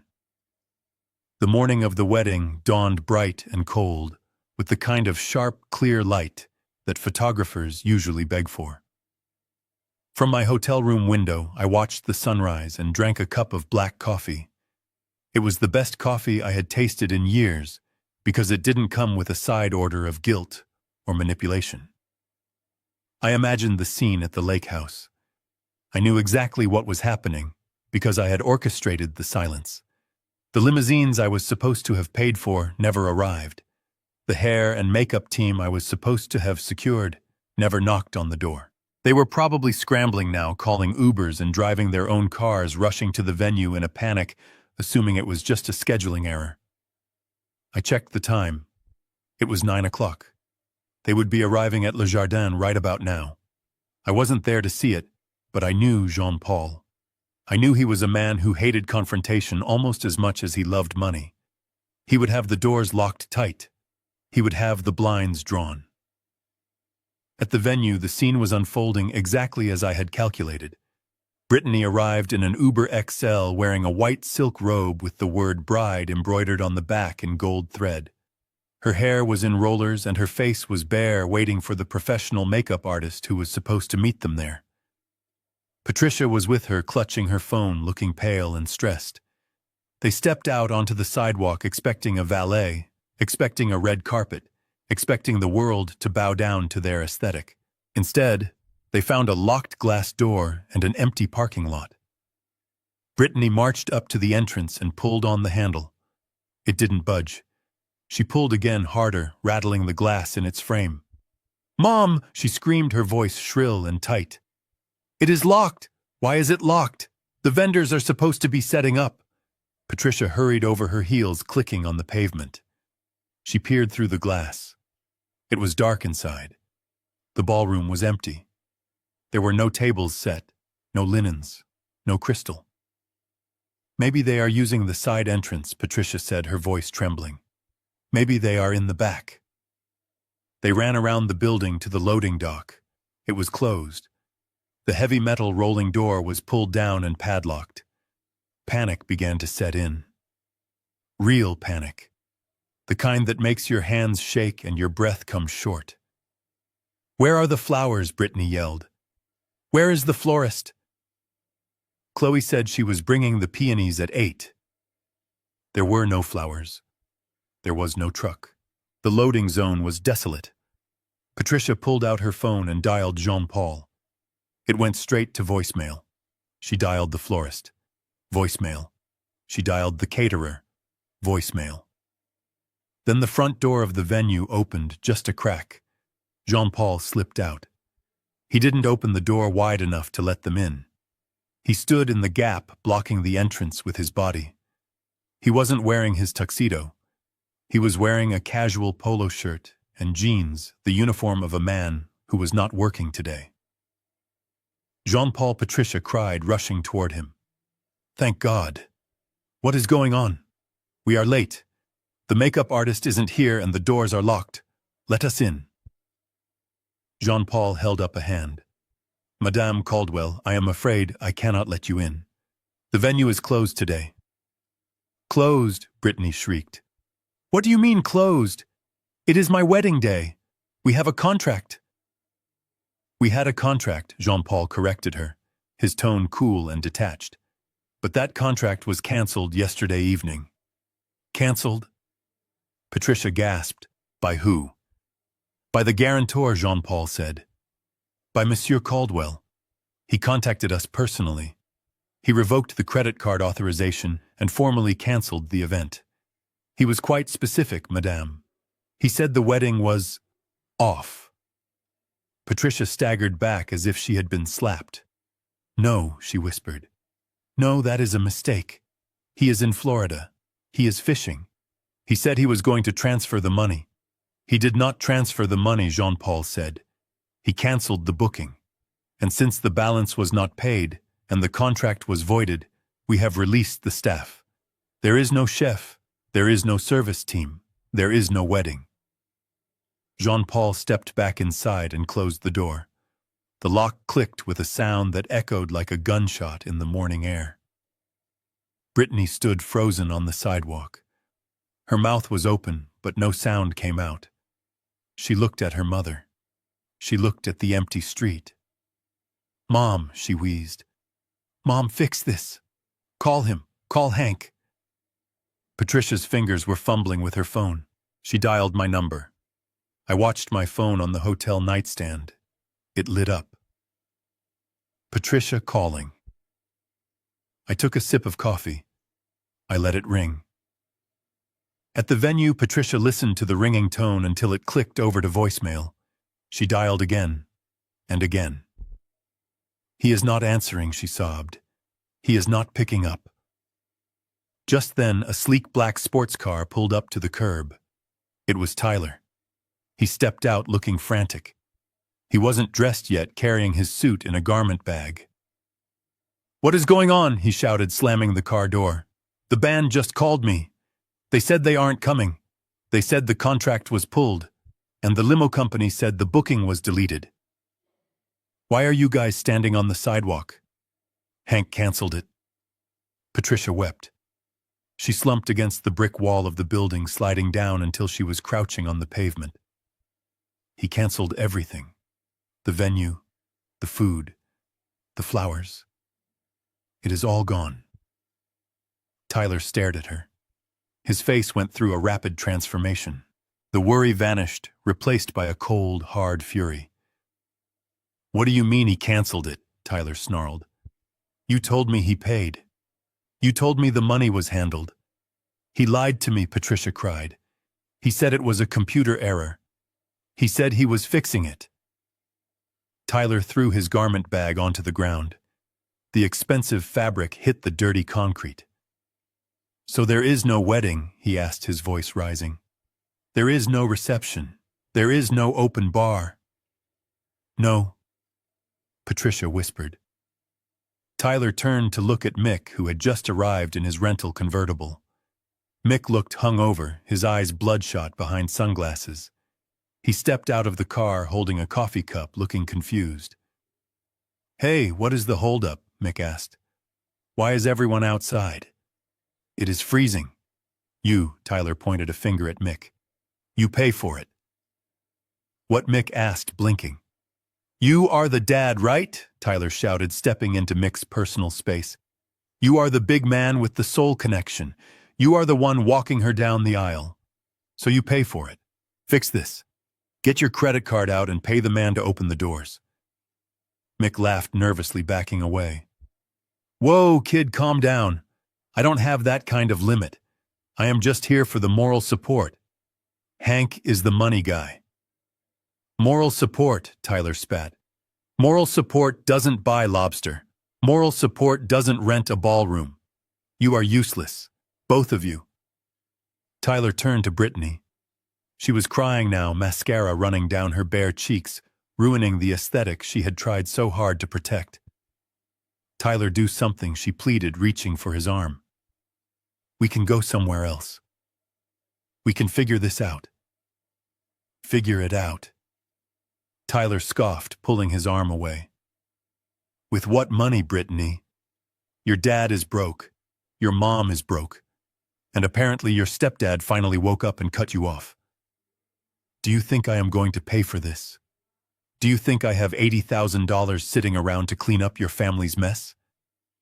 He looked at them with pure disgust. It wasn't the look of a man in love. It was the look of a man who realized his investment had just crashed to zero. I am not doing this, Tyler said. I am not standing here on the side of the road like a beggar while our guests show up and laugh at us. Guests. As if on cue, the first cars began to turn into the lot. It was the early arrivals, the distant cousins, the investors Tyler had invited to impress. They rolled down their windows looking confused at the sight of the bridal party, standing on the sidewalk in robes and jeans, arguing next to a locked building.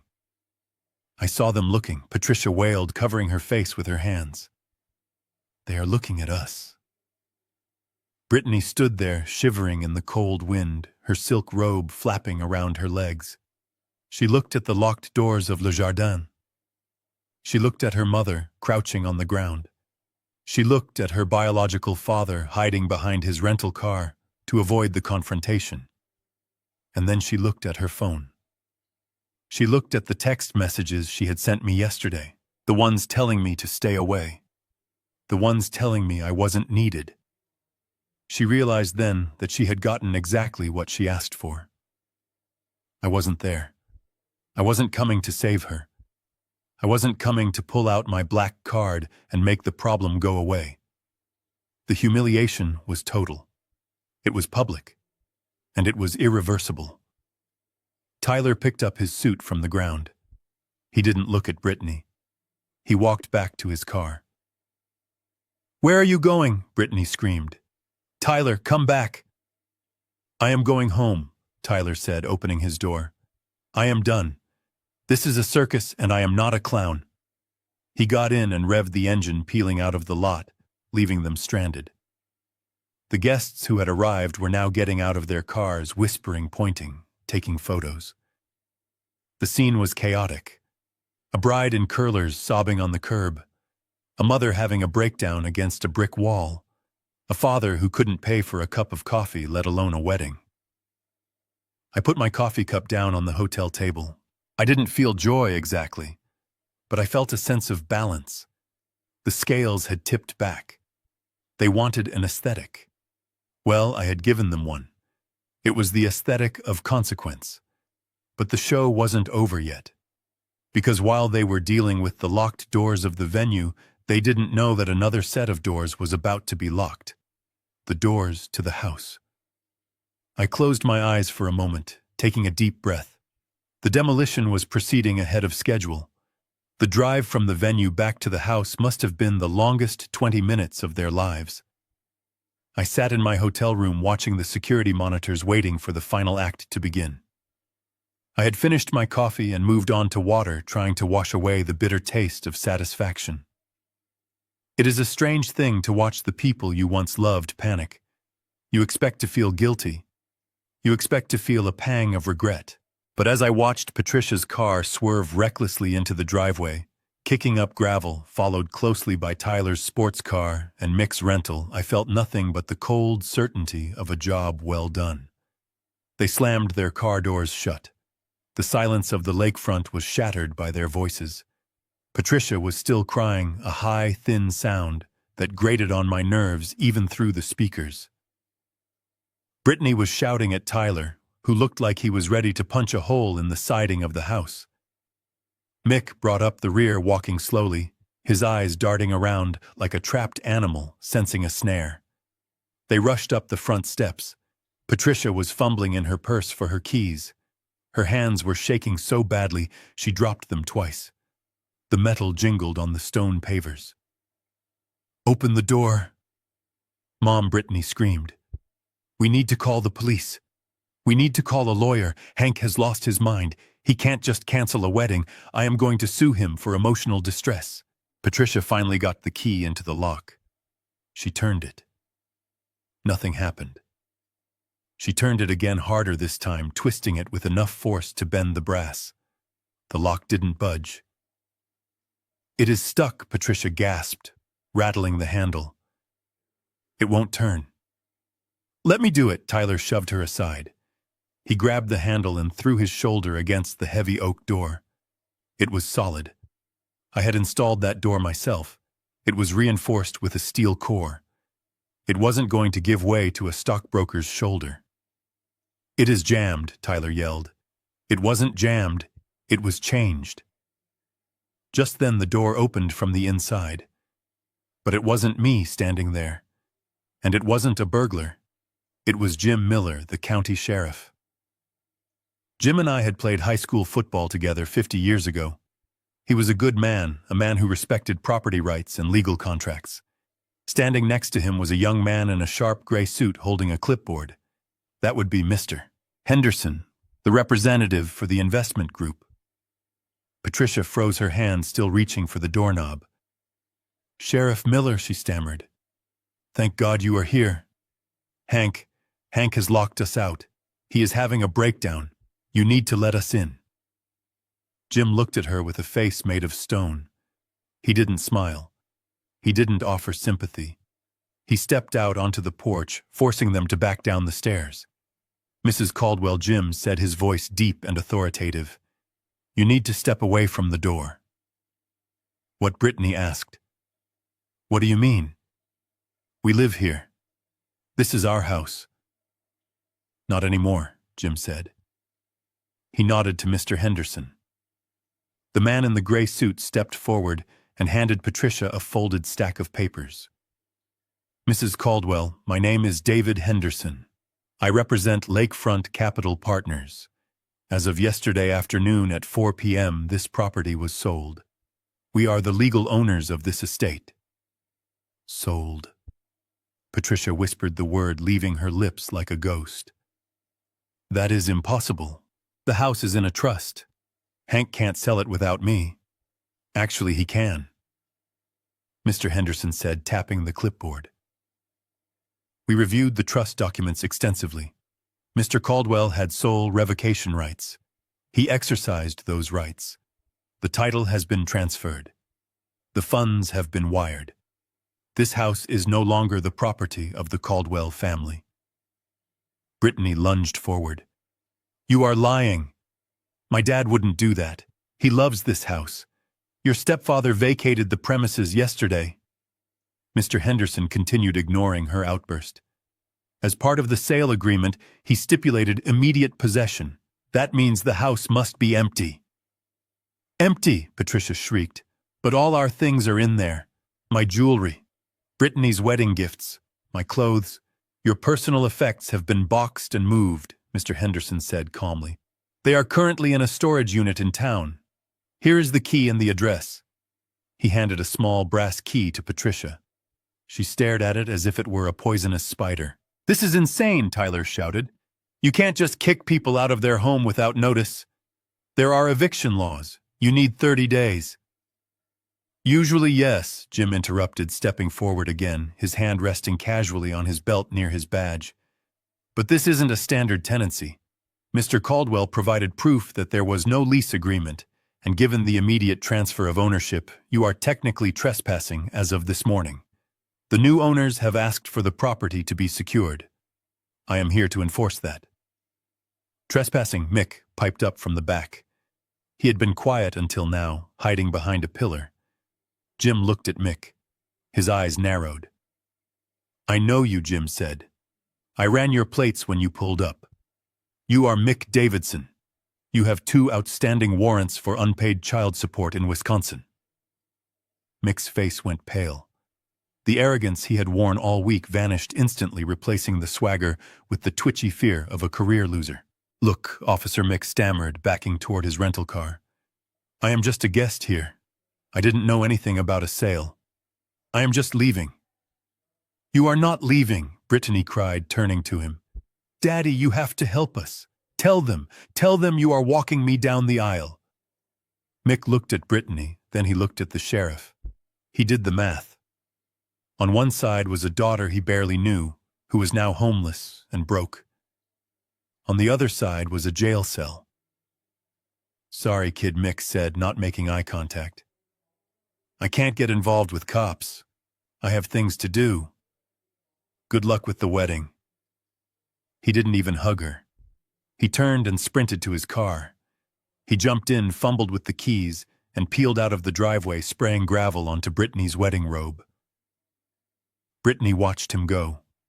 The man she had chosen over me. The man she wanted for the aesthetic.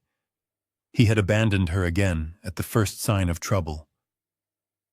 "Daddy," she screamed, but the red convertible was already disappearing around the bend. She turned back to Tyler, sobbing, reaching for him. "Tyler, he left me. He left me. But we still have each other, right? We can go to your parents' house. We can figure this out."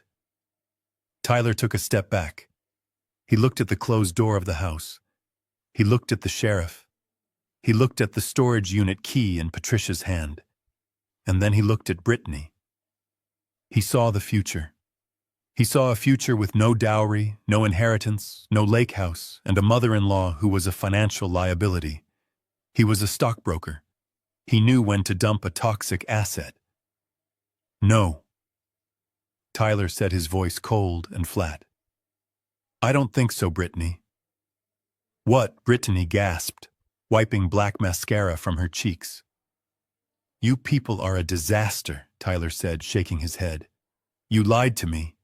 You told me Hank was on board. You told me the money was secure. You told me I was marrying into a legacy." "I didn't know," Brittany wailed. "You should have known," Tyler snapped. "You treated the guy like dirt and you expected him to just keep paying. That is not just mean, it is stupid. And I don't marry stupid." He reached into his pocket and pulled out his car keys. "The wedding is off," Tyler announced.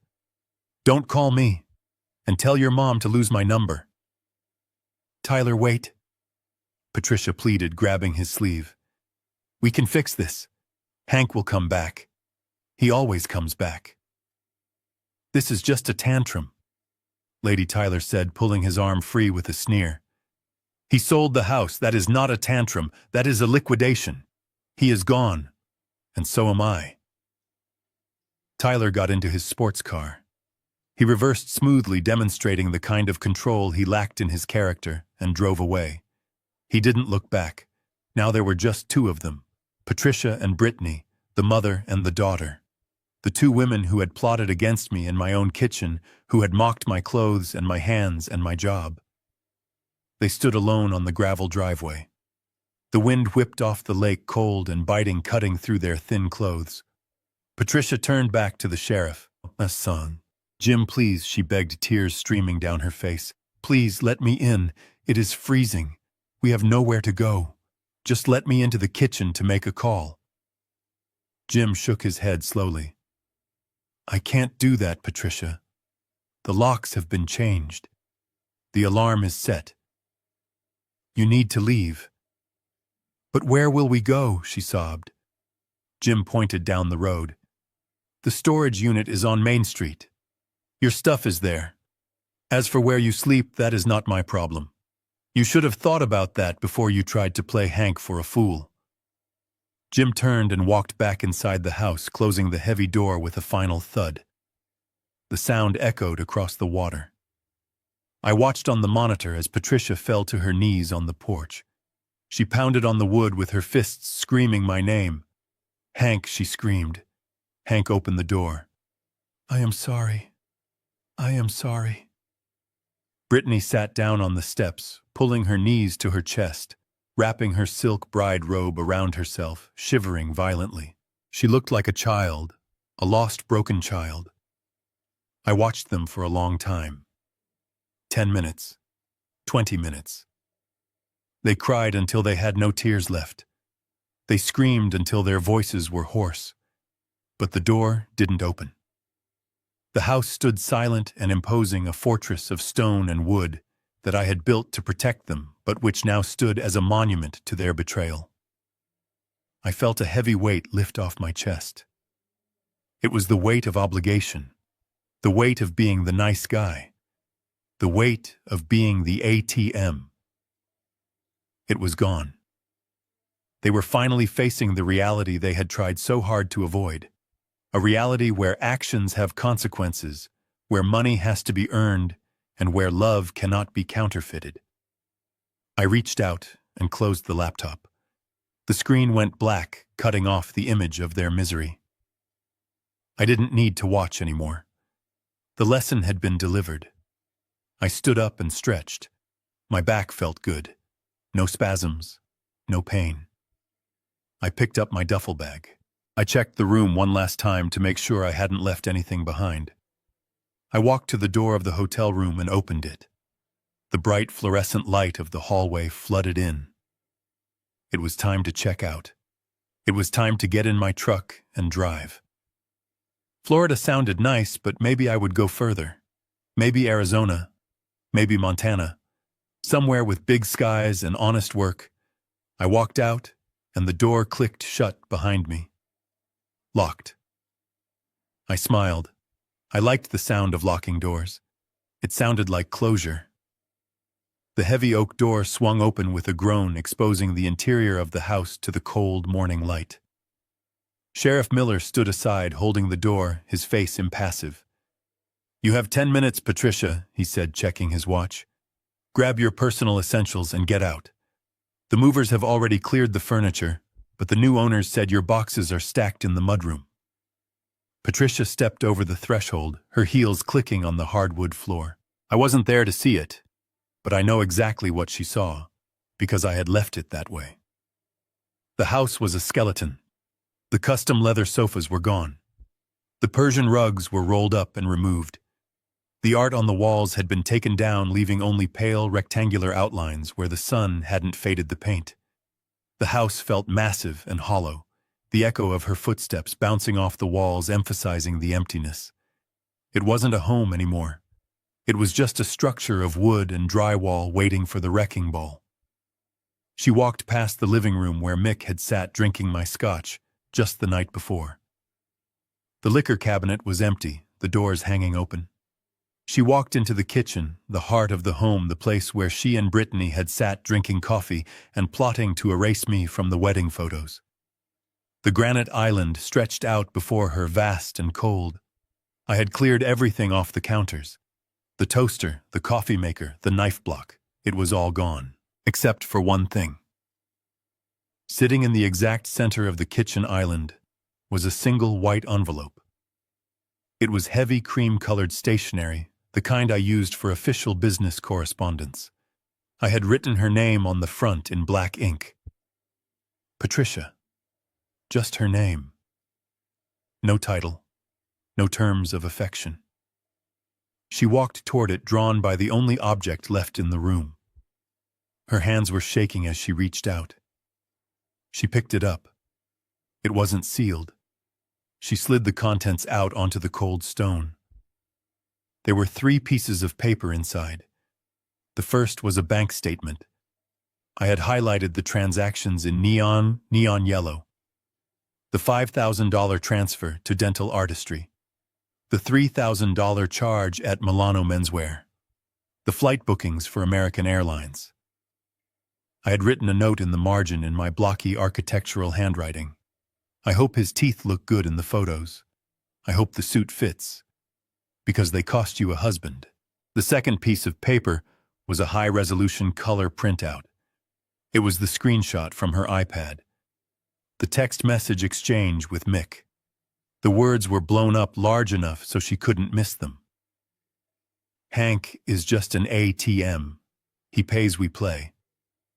I can imagine the color draining from her face as she read those words. The realization that I hadn't just left because of a seating chart or a disagreement. I had left because I saw her. I saw the real her beneath the makeup and the charm. I saw the calculation. I saw the contempt. For years she had thought she was the smart one playing the dumb contractor for a fool. But in that silent kitchen, staring at the proof of her own treachery, she finally understood that the ATM had a camera and it had been recording everything. The third piece of paper was a check. It was a cashier's check drawn from my personal account. I had made it out to Patricia Caldwell. The amount was exactly $1. In the memo line where I usually wrote things like mortgage or tuition or gift, I had written a single sentence. The true market value of your love. $1. It wasn't enough to buy a cup of coffee. It wasn't enough to buy a newspaper. It was an insult. It was a final valuation. After 15 years of marriage, after hundreds of thousands of dollars in support, after building her a life of comfort, this was what it all amounted to. $1.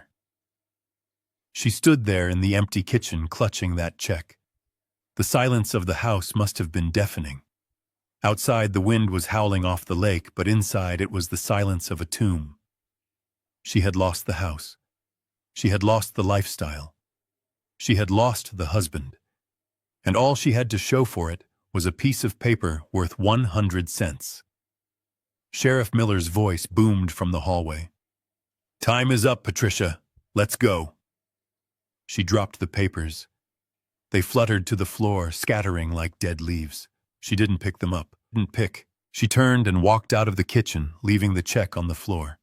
She walked out of the house and down the steps to where her boxes were waiting. She had nothing left but her clothes and the bitter taste of regret. 3 months later. The engine of my Earth Roamer R5 hummed with a steady, powerful rhythm as I navigated the winding roads of Route 66. The landscape outside my window was a vast expanse of red rock and blue sky. The Grand Canyon was just ahead, a massive gash in the earth that made all human problems seem insignificant by comparison.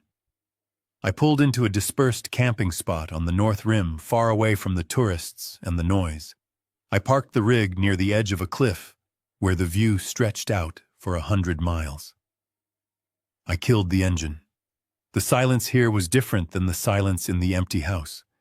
This was a peaceful silence, a clean silence. It was the sound of freedom. I stepped out of the RV and set up my camp chair.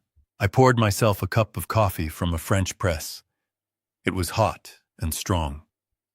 I took a deep breath of the dry desert air, smelling the sagebrush and the pine. My phone buzzed in my pocket. I pulled it out. It was a number I didn't recognize, but the area code was from Chicago. I knew who it was. They had been trying to call me from different numbers for weeks. Sometimes it was Patricia crying and apologizing, saying she made a mistake. Sometimes it was Brittany screaming that I had ruined her life, that she was living in a studio apartment and working as a waitress. Sometimes it was lawyers threatening to sue only to disappear when Harrison sent them the trust documents. I looked at the screen. I didn't feel angry. I didn't feel sad. I felt indifferent. I pressed the block button. I put the phone down on the small table next to me. I looked out at the canyon. The sun was setting, painting the rocks in shades of purple and gold. It was the most beautiful aesthetic I had ever seen, and it didn't cost a dime. I picked up my coffee and took a sip. I thought about the man I was 3 months ago, the man sitting at table 9 by the kitchen door, the man worried about what people would think, the man trying to buy respect. That man was gone. He had died in that hotel room in Chicago. The man sitting here now was Henry Caldwell, just Henry, and Henry was doing just fine. I turn to look at the camera, to look at you, the person listening to this story. If you are listening to this and you see yourself in my story, listen to me closely. You cannot buy love. You cannot buy respect. And you certainly cannot buy family. If you are the one writing the checks, if you are the one solving all the problems, and yet you are the one being disrespected, then you are not a provider. You are a prey. They will call you names when you stop paying. They will call you selfish. They will call you cruel. They will try to gaslight you into believing that their survival is your responsibility. It is not. Your only responsibility is to your own dignity. I learned the hard way that blood doesn't make you a father and a marriage license doesn't make you a husband. Those are titles that are earned through mutual respect and shared sacrifice.